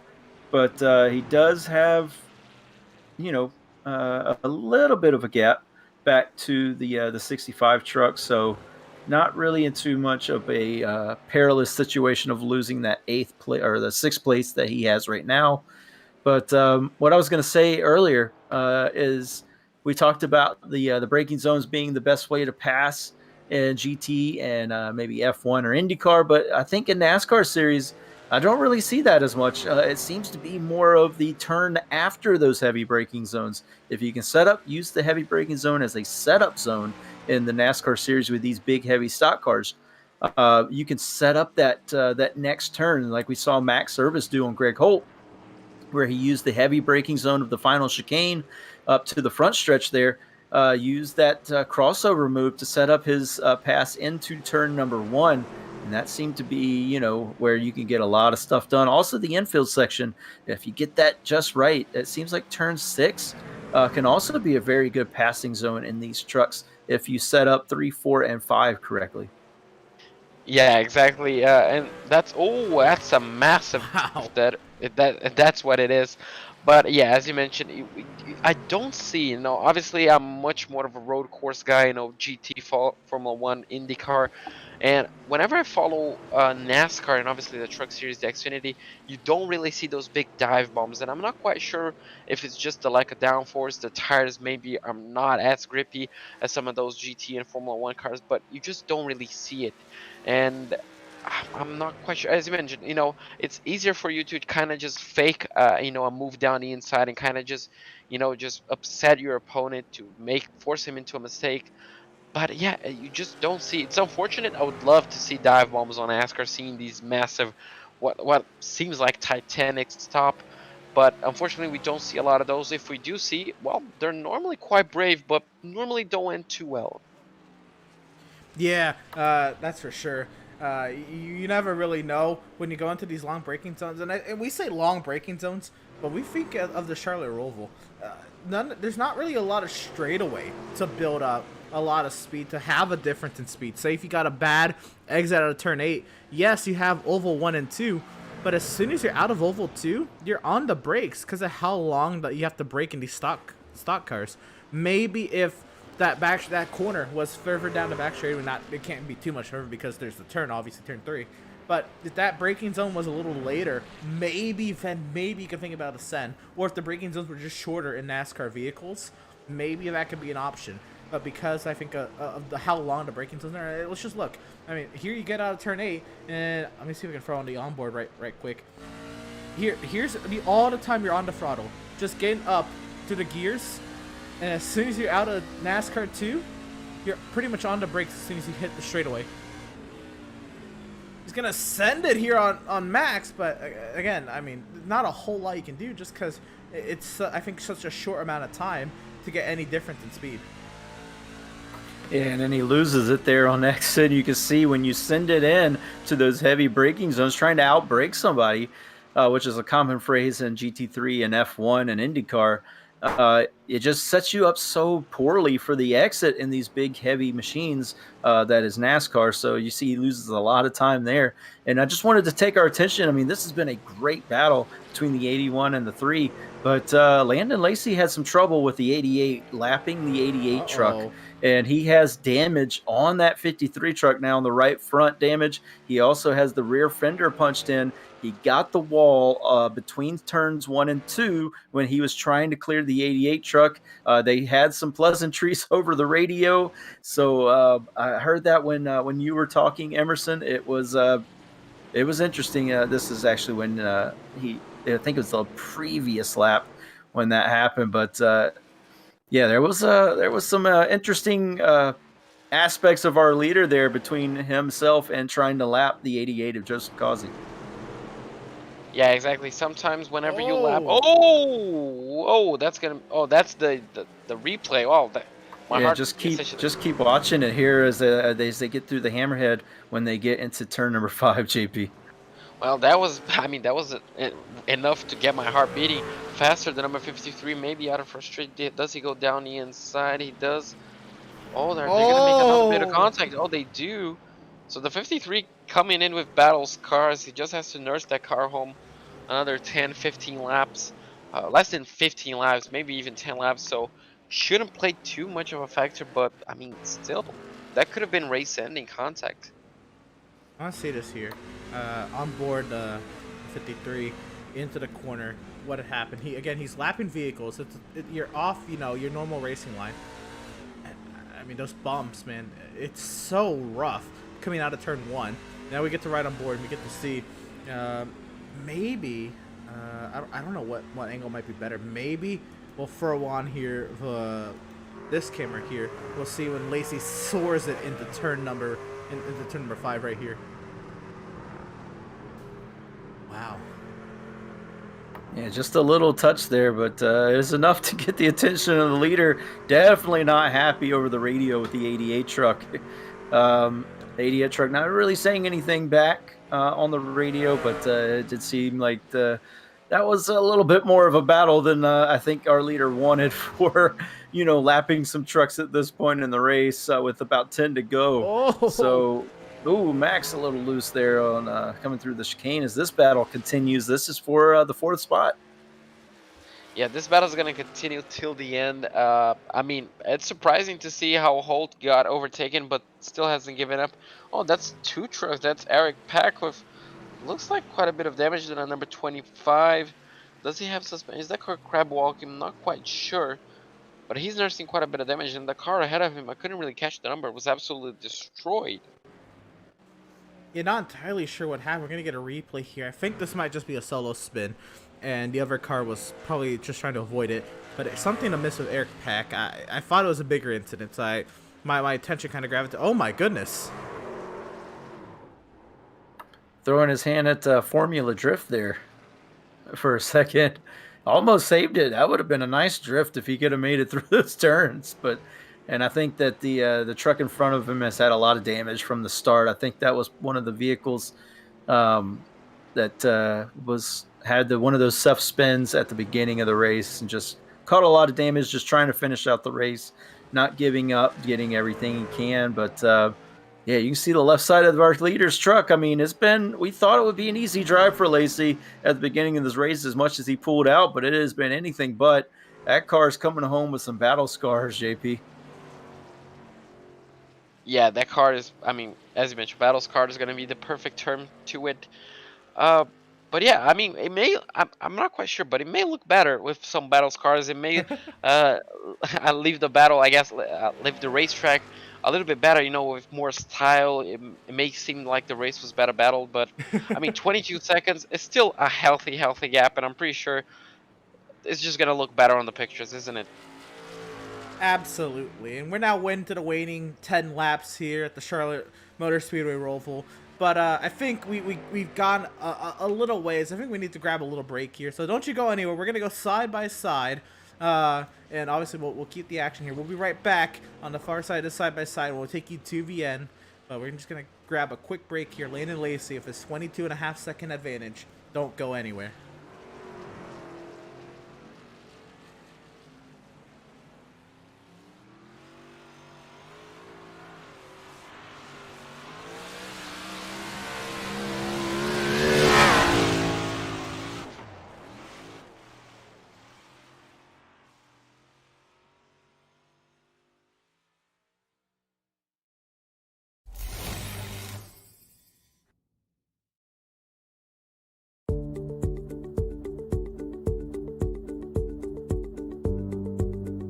Sound art is a product that is a speaker and it's art. We combine it together and we call it sound art. What makes it so unique that any picture can be your speaker? Sound art gives you the high quality sound without the ugly speaker. This isn't a picture with a speaker, the picture is the speaker. Just imagine your wedding picture uploaded onto a canvas and now it's speaking 10,000 tunes. I mean, it's a very cool concept.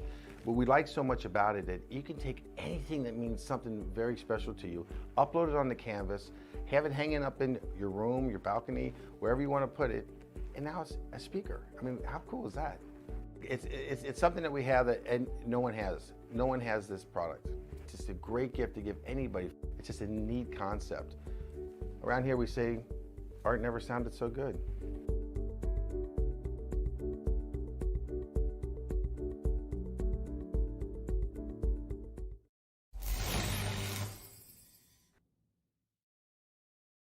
After months of quarantine, we're all interested in how we can become our best self. The team at Permanent Makeup and Cryo is here to help you get the flawless makeup look every day without the extra effort or time.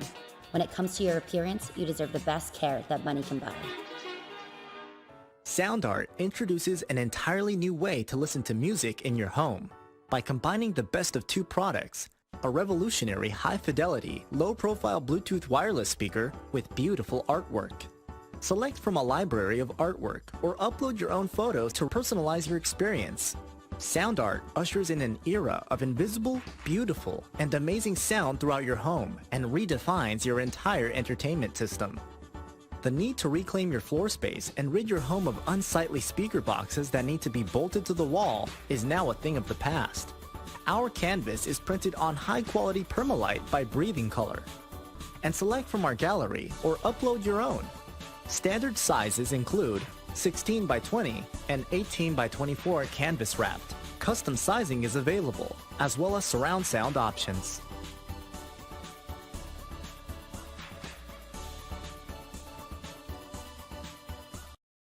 Have you found yourself trying to hide your joy because you're unhappy with your teeth? Your smile is the first feature noticed in an interview, on a date, or in family photos. We want you to be able to shine bright as your best self, and our teeth whitening system is the perfect step toward restoring your confidence.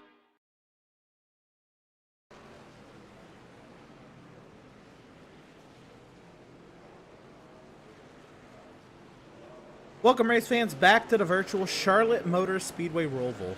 We're here for the Outlaws Sim Series Gunman Trucks Race 19 of 22, the last race of round number 2. It is Elimination Wednesday for the Outlaws Sim Series Gunman Truck playoff drivers. We're taking the field of 10 playoff drivers down to 7, and the news that has developed is Jeremiah Stutzman is back on the racetrack. Unfortunately, the unofficial tally of points, he needs to gain 3 spots. He'll gain 1, maybe 2. I don't know about that third to tie it. So he's gonna need maybe Fitzpatrick to run into some bad luck if he's gonna advance to the next round. But Devin, you didn't cover this race. You didn't cover Charlotte with the playoff race at Charlotte last year. It was at the Oval.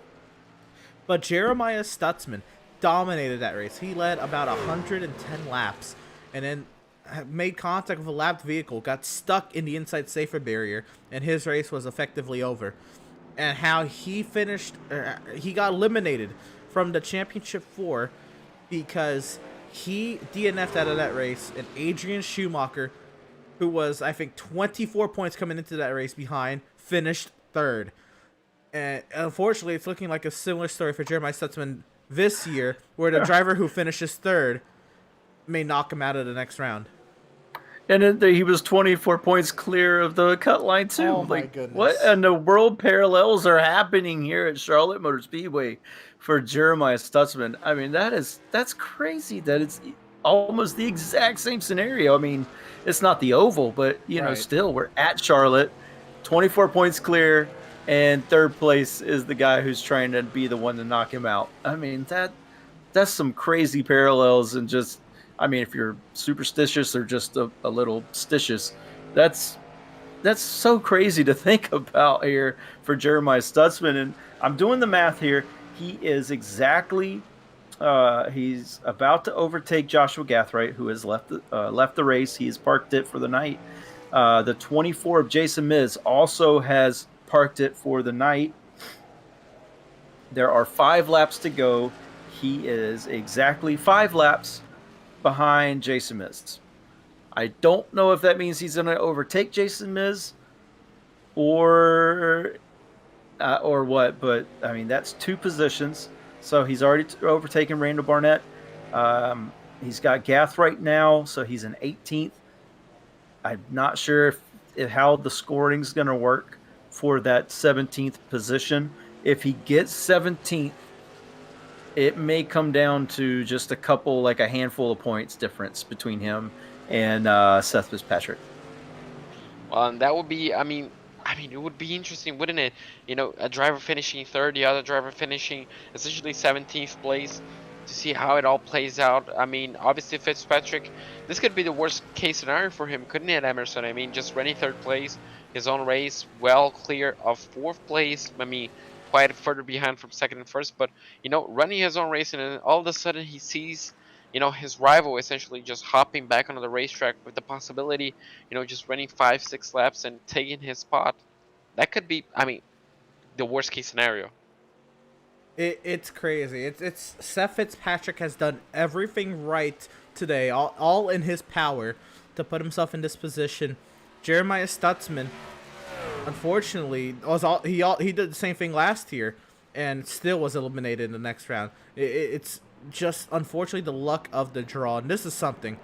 Seth Fitzpatrick is catching Joseph Causey, but this time it's to put Joseph Causey a lap down. Third place has lapped Joseph Causey on a road course. Yes, you heard that right. In an Outlaws Sim Series race, Joseph Causey has been lapped on pace by third place. Well, I don't know if it's truly on pace there, yeah. Emerson. Causey's truck is really beat up. He's made contact with the wall a couple of times. Had the mistake battling with that 2 truck earlier that we saw. But, yeah, definitely not the night that Joseph wanted. The thing that he has in his back pocket, he is locked into the next round because he won at Texas. So I think he's pretty much shifted his thoughts to Talladega and Bristol. Yep. 2 tracks that he knows very well. He's done very well. Those tracks he's off again. Oh, no. In turn 5 and turn 6. So, yeah, that 88 truck's just had it tonight. He's kind of pinballed his way around the machine, or around this track, just going to try and finish it out. But, yeah, just not a great night for Causey at a track that he does like. He really likes this track. Mm-hmm. But just not his night tonight, which is okay. He's allowed to have an off night every once in a while, especially when he's locked in, JP. Yeah, exactly. If you're locked in, life gets a lot easier. And, I mean, it kind of just shows the pace, you know. He had a great first stage. I'm pretty sure this didn't happen during the first or second stage, but, you know, he had a great start of the race. You know, the battle with Fitzpatrick was absolutely amazing, but then, you know, just a small incident, I guess, error on his part had tremendous effect on his race. But, I mean, somehow he's still in the top 10. 7th place is still a really, really good result, considering how much it has happened to him. Obviously, though, we cannot compare anything to what happened to the number 53. You know, a small mistake at the chicane, an instant with a lapped car. That left side of that Chevy is not looking really healthy. But, I mean, he led 53 laps of 53 so far. So the number 53, He's doing quite well, isn't he, Emerson? There we go again, nearly mixing up the names. Well, you know what? He did not lead 53 laps. He's led 51 because of the pit cycles. So, if he continues on this pace, he might end up leading 53 laps because Tyler Markle took a lap, and I think, goodness, who else? Maybe Seth Fitzpatrick. That's lap 52. Never. No, he only lost one lap, but nonetheless, Landon Lacey. Talk about dominance. If he finishes it off the way he's ran right now, and he's got a 29-second lead, he doesn't even have to push. He could just be coasting all around at this point. But he's going to lead all but one lap at this pace. What a phenomenal job. After the dominance we saw last week out of Joseph Causey leading all but 15 laps at Texas, this is something else. Yeah, just a dominating performance. And, I mean, we talked about in the opener, that 53 car looked like the truck to beat. We thought Joseph Causey may be able to get up there and put some pressure on, but just ultimately that didn't fathom out the way we wanted it to. But, I mean, that's not to say that the 53 hasn't ran into issues. Look at the truck. You can see it. He's had to make his way through some unruly lap traffic that just was being a little hard there. But, yeah, it's been a night for Landon Lacey. He's going to come here to one lap ago, and Berger's truck there. We saw him pull. Both of these trucks kind of pulled a similar incident out of turn one, and the 77 looks a little bit worse than the 53. But here's the 77 about to go to a lap down on the last lap. So interesting here as we get the white flag presented by Tucson Sound Art. JP. It's going to be the white flag. It's going to be the final time that the number 53 will have to do the course on racing speed. Kind of eager to lap the number 77 right ahead of him. Just a question of now it's going to be a question of when. Both running the Chevy, both with damaged cars, but the number 53 is going to be going down the inside. And as you mentioned, he does not get the position actually. Does he get now? Not quite. So, they almost made contact. They're still racing on the final lap. Wow, that's going to be interesting. But a perfect race. It's not often we see such a dominance display of performance. The number 77 kind of yields that position right now. But I mean, Emerson, this has been one of the best drives I've seen since I started here in Pet Stop TV. Just a few mistakes here and there, but other than that, just complete and utter dominance for him. Absolutely. It was intriguing there because technically their teammates, Lacey, in the Swift Racing camp tonight, kind of, went in with Max and Seth, kind of using their setup potentially. I thought maybe he was going to let Seth stay on the lead lap, but whatever, because he's coming through the front straightaway chicane. 54 of 55 laps. Landon Lacey, for the second time this season, is a winner in the Outlaws Sim Series, and there's the friendly, maybe not so friendly, I don't know, but the teammate tap there in the turn one. Yeah, Seth just wanted to finish off his truck, I think. So, yeah, he gives him a nice tap. Here comes Lacey. Here comes Markle to finish out. What a great drive from him.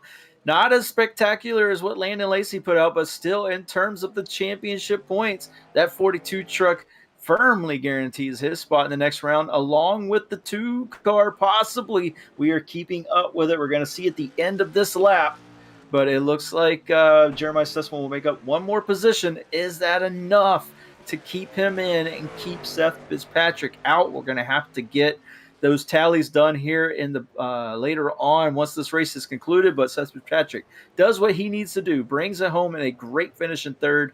And then here comes Max Service, the 81. He fought back. He started up at the front, then just ran into trouble early on, has fought his way back from 10th. He finishes 4th. And then here we go to the 3 truck. He's going to come across the line in 5th. And JP, I mean, after that, it starts to get interesting, with everybody being a lap down. Exactly. Whenever you see 6th place back, being a lap down, it kind of just shows how dominant the performance was. Berger, Causey, Lingerfeld, all those drivers a lap down. But I mean, it's not about that. It's all about the 53. He's gonna be burning it down in a moment right here. I mean, Now he's gonna be finishing off that car, Devin, because I mean after this one, I'm pretty sure there's gonna be nothing left for that Chevy until next week. Yeah. So Adam Gardner is going to be doing the unofficial points tally right now.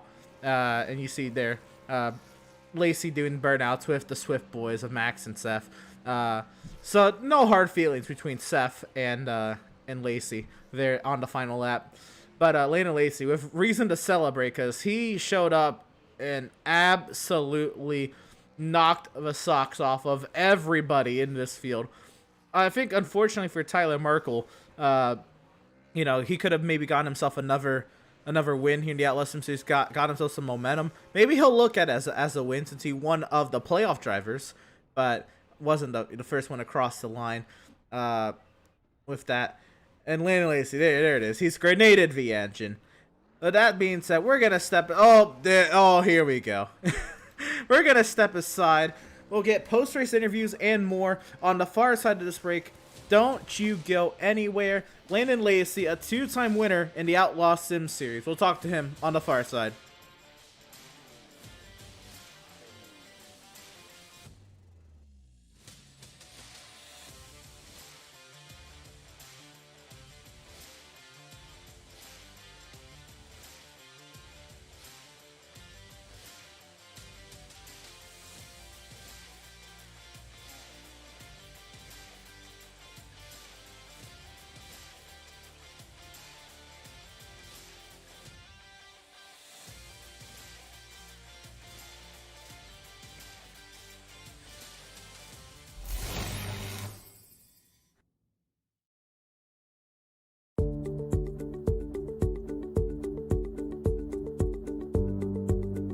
Sound art is a product that is a speaker and it's art. We combine it together and we call it sound art. What makes it so unique that any picture can be your speaker? Sound art gives you the high quality sound without the ugly speaker. This isn't a picture with a speaker, the picture is the speaker. Just imagine your wedding picture uploaded onto a canvas and now it's speaking 10,000 tunes. I mean, it's a very cool concept. What we like so much about it that you can take anything that means something very special to you, upload it on the canvas, have it hanging up in your room, your balcony, wherever you want to put it, and now it's a speaker. I mean, how cool is that? It's something that we have that and no one has. No one has this product. It's just a great gift to give anybody. It's just a neat concept. Around here we say, art never sounded so good.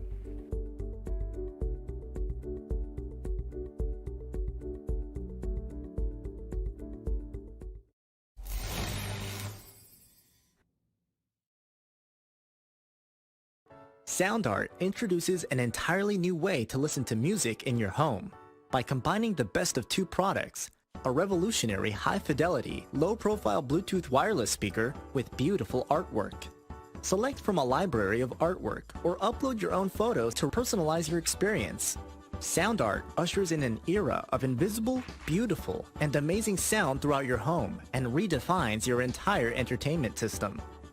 The need to reclaim your floor space and rid your home of unsightly speaker boxes that need to be bolted to the wall is now a thing of the past. Our canvas is printed on high-quality permalite by Breathing Color. And select from our gallery or upload your own. Standard sizes include 16 by 20 and 18 by 24 canvas wrapped. Custom sizing is available, as well as surround sound options.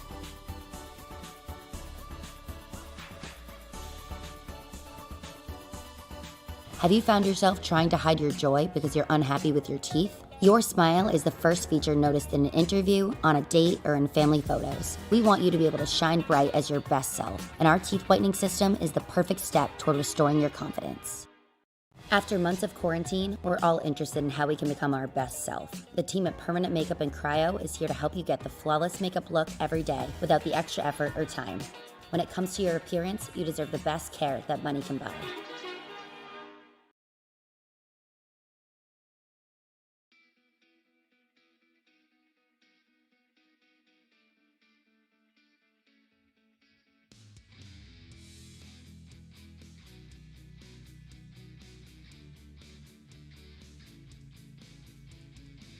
Welcome, race fans, back to the virtual Charlotte Motor Speedway Roval. We're now into post-race coverage of Elimination Wednesday. We'll get the final point tally here in a few moments.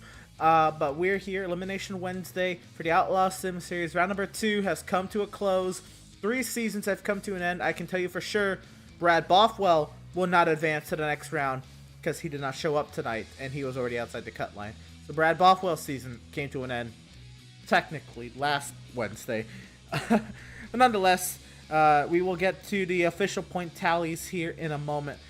But there's reason to celebrate, even for a non-playoff driver like Landon Lacey, who showed up, and if it wasn't for Tyler Markle Lacey, he left 54 of the 55 laps ran tonight. I guess for Markle's sake, maybe I feel bad for even letting you know, but 3 hours ago, you asked me what am I doing, I told you I'm preparing for this broadcast. I told you where it's at, and all of a sudden you're here and you're dominating. Talk about it. Yeah, I didn't actually plan on running here tonight, to be honest with you. I had another league that I was planning on running in, but you said that y'all were at the Roval tonight, and I was like, well, hey, I like road courses, so canceled my plans for the night and came and ran here, and everything else just fell into place. I don't quite know what there is to talk about. I guess through practice, what's kind of go through your mind, seeing the times kind of be laid down, and where you think you stack up amongst the field in those opening minutes of practice that you joined the session. I mean, at first I didn't feel like I was that good. I kind of struggled at the beginning of practice because the last car that I raced at the Roval was the Indy car, so trying to get back into the stock car side of it was a little bit rough. But once I figured it out and the lap time started dropping, I think by the end of practice I was pretty confident that we were going to have at least a top 3 truck. Well, I think you surpassed the top 3 benchmark by a little bit, Lacey. We did catch a couple mistakes on broadcast. You really didn't get that much TV time. I'm unfortunately reporting to you because when you're that far ahead, there's not a whole lot to keep an eye on. But when we did, we saw you miss the back straight with chicane a couple laps after your pit stop. We saw you have that incident spinning and then making the contact with Joseph Kazi. What kind of happened there on that lap as you're fighting through lap traffic at a track that, again, is very hard to overtake at? Man, that's all you saw? Man, I had a lot more mistakes than that. I actually missed the backstretch bus stop twice. With Kazi going into one with all that group of lap trucks, I got on the throttle a little bit too soon and got sideways and caught the inside wall. Didn't really hurt the truck, and then Kazi was letting me go, and I kind of just overran the corner a little bit and slapped him with the left rear. I told him on the radio I didn't mean to do that, and I guess he was pretty understanding of it. But I got into a little incident with Matthew, or I don't remember his first name, but Setzer, yes. In the 5 truck. We had a little issue off turn 2 of the oval, and it ended up sending him spinning through the backstretch bus stop. I felt like he could have left me a little bit more room, but it is what it is. I'm just really happy to come out here and race with you guys again and pick up another win. Yeah, I mean, you showed that you're a force to be reckoned with when you do show up for these Outlaws Sim Series races. And that being said, there's 3 races left in the season. We're taking next Wednesday off for Thanksgiving. And then it's Talladega, Bristol, Atlanta. Did we see this 53 truck show up a couple more times throughout the season, or what are you thinking? Probably not Talladega. Not a big fan of super speedway racing. Bristol would possibly be a good track for me to show up at, and it could possibly be Atlanta. We'll just have to see how the schedule goes for myself. Right on. Well, Landon, again, a dominant performance tonight. 54 of the 55 laps led. Thanks to Tyler Markle on a pit cycle that you lost that lap led. But nonetheless, it was all 53. We'll give you the floor here to shout out. If you had a shout out, thank you. We're going to thank for the, again, very dominant performance tonight. Oh, yeah, of course. Shout out to Mid-South Coating Company for everything they do for me. Chipotle, Thanks for the Swift guys, for running with me week in and week out. Thanks to you guys for the broadcast. You always do a great job. Thank you to Gardner and everybody that puts this league on. It's fun racing with these guys. And basically everybody that's got me here to this point. Thank you very much. Right on. Well, that is tonight's Outlaws Sim Series Charlotte Roval race winner, Landon Lacey. Go ahead and celebrate, buddy. Yes, sir. Thank you. Driver number 53, Landon Lacey. And Devin, you're going to be standing by with the driver. We're trying to figure out what the official points tally is, but it's looking pretty likely. We'll wait official word, but you'll be standing by with third place finisher Seth Fitzpatrick. Yeah, Seth Fitzpatrick, welcome to the booth for the second time tonight. We hope to talk to you again. We are talking to you again. How'd that race go for you? Oh, it seemed like it went pretty well. I didn't have as good a drive off as Markle, or definitely not Landon Lacey. I'm still looking for that rail that he had out there, but it went pretty good for us. I mean, it seems like just from some quick math that we did here in the booth during the race, it seems like you did enough to solidify a spot in the next round of playoffs, possibly knocking out Jeremiah Stutzman. I mean, in your mind, is that what you were thinking about pretty much the whole race long, is that point situation and getting as many points as you can? And maybe when you heard the 71, if you did hear the 71 was having issues, it kind of, put the fire in the belly there? The goal was just to go out and have a good point today, which we were able to accomplish. But I had no idea that Stutzman had any issues. Yeah, he ran into issues early on, and he finished in 17th, 29 laps down. But it's really close between both of you there. It did look like for a while that Max was going to be kind of the guy that you might try to leapfrog, but Max made a great recovery drive, getting back up to one place behind you. But it is so close there, and I mean, I feel like you did everything that you could possibly have done in that truck tonight. I'm sure you didn't leave anything on the track, did you? Oh, no. Sorry, I'm sure that you left everything on the track. There we go. I'll correct my statement. Yeah. I'll put it all out there. Still didn't leave enough, though.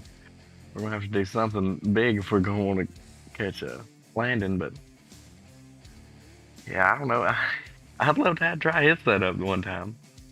It'd be fun. I'm sure. Yeah. Yeah, we praised with Landon before. The guy is pretty quick, and he really likes road courses. So, he's a pretty good driver there. I don't think he'll give out too many secrets, though. He's a pretty secretive guy. No, I was trying in the interview room. He won't.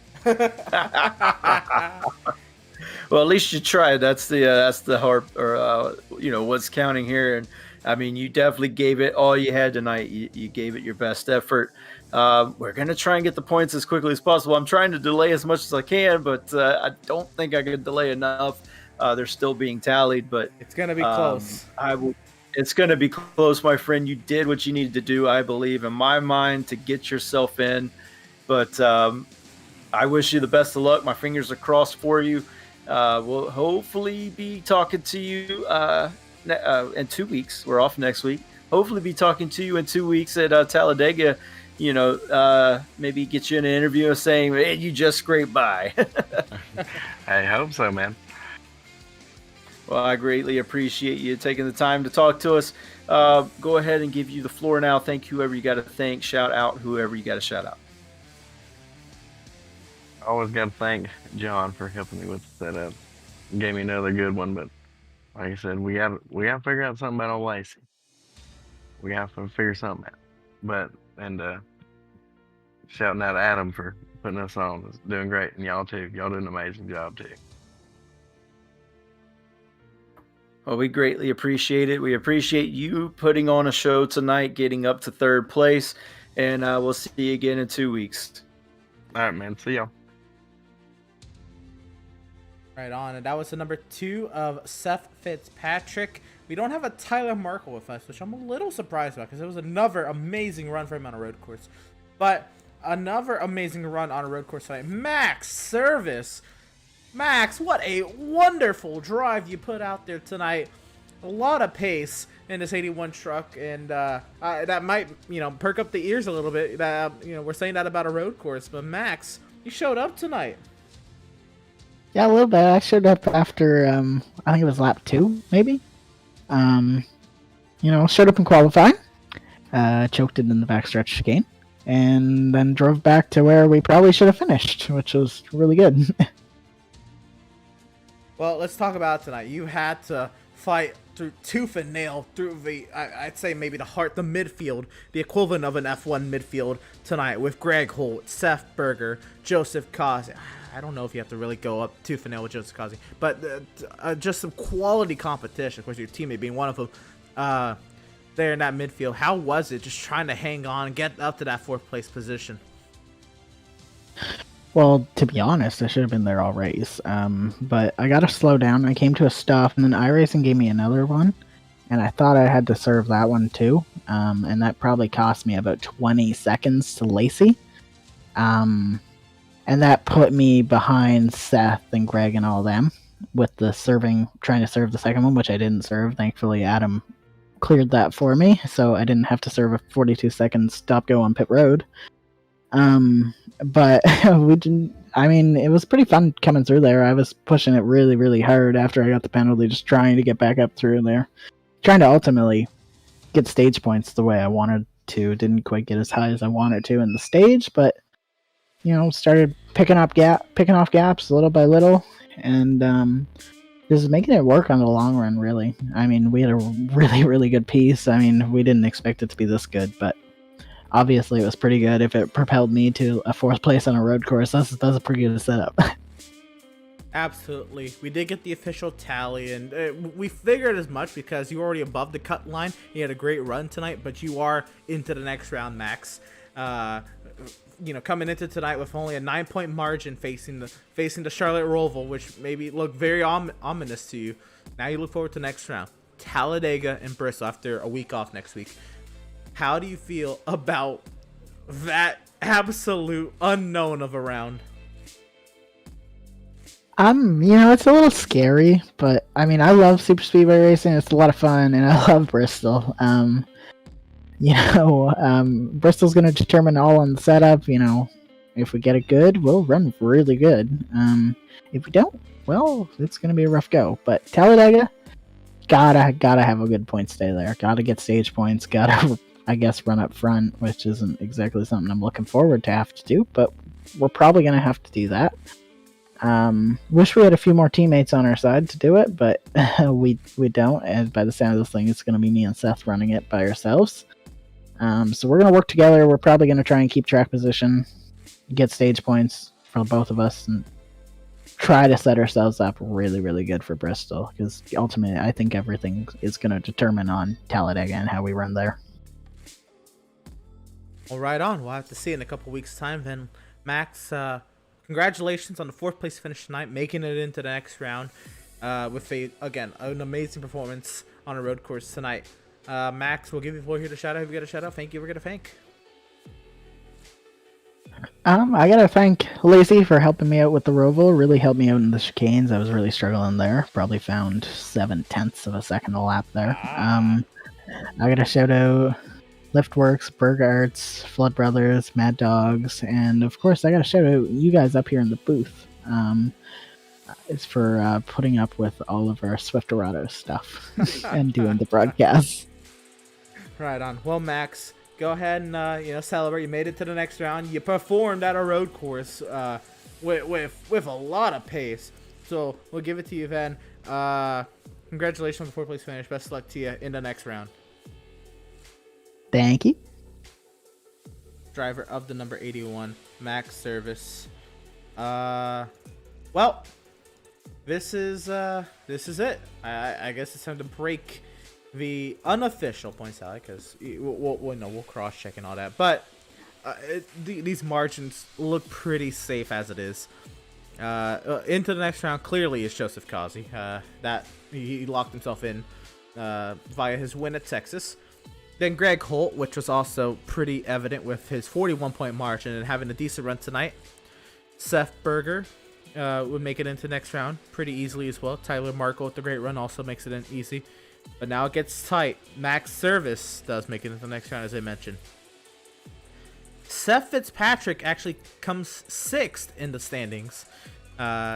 This is why I got close, because I forgot to factor in Kyle Lingerfelt being oh so close. But Kyle Lingerfelt will be pointed his way in 7th into the next round. That means Jeremiah Stutzman's season, for the 2nd season in a row, will end at the Charlotte Motor Speedway, along with the 5 of Matthew Setzer. His season and came to an end tonight, and Brad Bothwell, who did not show up tonight, his season is over as well. Yeah, Devin, from 10 to 7. Yeah, 10 to 7. We're slowly getting there to the championship 4. And the next round is no joke. We go to Talladega. We go to Bristol. Both, I mean, Seth Fitzpatrick said it in his interview at the beginning of the broadcast way back when. You know, both are kind of crapshoots. We heard Max talk about it. If you get the setup right at Bristol, it can make or break your race. You know, if you get it right, you get it wrong. Talladega, I mean, yeah, you can make a great setup, but are you going to survive the calamity that happens and comes with super speedway racing? We know it's going to be a pack racing. We know it's going to be exciting, but you know, just from personal experience, I think super speedway racing in the car driving is anything but exciting. It is just white knuckle, some of the hardest racing I have ever done, just because you're so close to everyone around you. You have to be so perfect all of the time.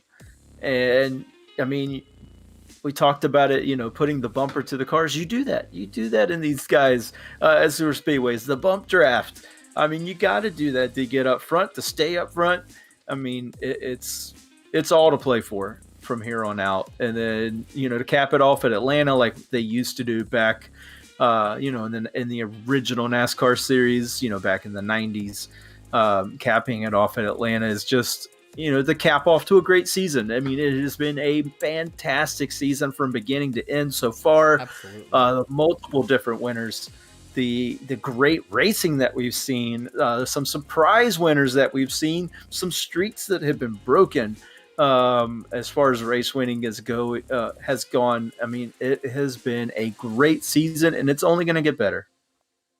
Absolutely. A couple more things to, you know, wrap up here. Of course, you have to go through the finishing results of Landon Lacey with a 34-second margin of victory over Tyler Markle. Seth Fitzpatrick comes home in 3rd. Max Service 4th. Greg Holt, the final truck on the lead lap, in 5th. Seth Berger got lapped on the white flag. He'll come home in 6th. Joseph Causey 7th, 1 lap down. Kyle Lingerfeld 8th. Joshua Land Fox 9th. The last truck 1 lap down. And Andrew St. Cour will rally for a top 10 there, 2 laps down. Yeah, and then 11th, we're going to see Eric Peck. This is where we're getting to the guys who didn't have the best of nights. Doug Solms there. We've seen him around a couple of times in 12th. Matthew Setzer, we heard Landon Lacey had some pleasantries around him tonight. In 13th there, just fighting hard, trying to keep laps and stuff, was probably Matthew Setzer, trying not to fall too far behind. Devin Smith in 14th. He ran around a couple of times. Jesse Adams found the wall a couple of times in 15th. Ben Park ended up parking it tonight in 16th. Jeremiah Stutzman parked it early, and then we saw him come back out just trying to make up positions, get everything he could, trying to put his hand in and get to get through this round of the playoffs. Ultimately not able to do that. He brings it home 17th. Jason Miz brings it home 18th. He parked it for the night. Randall Barnett parked it for the night. He was 19th, 33 laps down. And then Joshua Gathright in 20th. He parked it for the night, 36 laps down. On to the next page. James Gilliard ends up spun around turn 1, lap 1, 46 laps down before he'll tally out. John Mickey 22nd, 49 laps down. Garrett Valsey 23rd, 50 laps down, and Matt Rogers 24th. He started the first lap, and oh yeah, that's right, the big accident off of turn 2 with himself and Randall Barnett. That's how they will come to the end there. Gotta give a shout out to our partners here at Pit Stop TV, like Tucson Sound Art. Your picture, your music. Use promo code PitStopTV at checkout for 10% off of your wall-mounted sound art device today. A shout out to Permanent Makeup and Cryo Maine. You deserve the best care that money can buy. Whiplash Media, the official graphic and camera provider of Pit Stop TV. And BAM Racing Videos, by a race fan for the racing community. Devin, we've got quite the slate coming up here on Pit Stop TV before we head into our break for Thanksgiving. Tomorrow night, I will be on the production and a call tomorrow night for the North American Racing League from the Silverstone circuit. Great facility up in the United Kingdom. Silverstone always provides amazing racing for Formula One. Then we'll get to see some sports cars tackle that, again, history-rich circuit at Silverstone. Should be a fun one tomorrow night, 9:15 p.m. Eastern Time. Sunday night, the Superior Class Auto Racing GT1 Series takes to the Lime Rock Park up in Connecticut. Virtual Connecticut, of course, 8:45 p.m. Eastern. You won't want to miss that. And Monday night, the BRP iRacing Series, race number 3 from Lima Land, 8 p.m. Eastern. You won't want to miss it then. And then, well, we're off the rest of the week for Thanksgiving. We'll pick it back up the following Monday with more BRP after that. But Devin, this slate to close out into our break, how about it? Yeah, it's some great tracks coming up there. Silverstone, of course, there's so much history at Silverstone. Seeing the North American Racing League go there is going to be an amazing drive for all of them. I mean, it always provides for great racing, does Silverstone. Lime Rock Park, another decent park up in Connecticut that we're going to see the SCAR Tour go to. These guys can really whip it around that racetrack. Should make for an interesting race. Plenty of overtaking opportunities at Lime Rock Park as well. Lima Land in the BRP series. Dirt track racing. That's all you got to see. Dirt track racing is some of the most exciting racing that you're going to see on the planet. Those dirt ovals, the cars whipping around. It's always fun to see. Be sure to tune in. You can catch all of them on our social media accounts one way or another. That's going to be at facebook.com/pitstoptv, twitter.com/pitstoptv_, instagram.com/pit_stop_tv, and youtube.com/c/pitstoptv1. And you can also catch us on Twitch, Emerson. Yeah, twitch.tv/pit_stop_TV was where we were live tonight. And all that jazz. And yeah, well, that's going to do it from the Charlotte Roval. We're happy to have had you all here tuning in and joining us for tonight's action. And we hope you enjoyed tonight's broadcast. How about a huge shout out to all of our crew here at Pit Stop TV. João Paulo Costa, Devin Zimmerman on call with me this evening. Vincent Cortez on the social media coverage. I am Emerson Arden. Thank you all for tuning in. We hope to see you tomorrow night for the North American Racing League race number 5 from the Silverstone circuit. Or in 2 weeks time, Wednesday, oh goodness, I believe that's December 3rd. It is, well, I'm sorry, Wednesday, December 1st for the Outlaws Sim Series Gunman Trucks Race 20 from the Talladega Super Speedway. The beginning of round number 3. 7 drivers competing for 4 spots begins in 2 weeks' time at Talladega. You won't want to miss it. But until then, y'all stay safe. Y'all stay warm. We will see y'all either tomorrow night for NARL or a couple weeks from now for Talladega.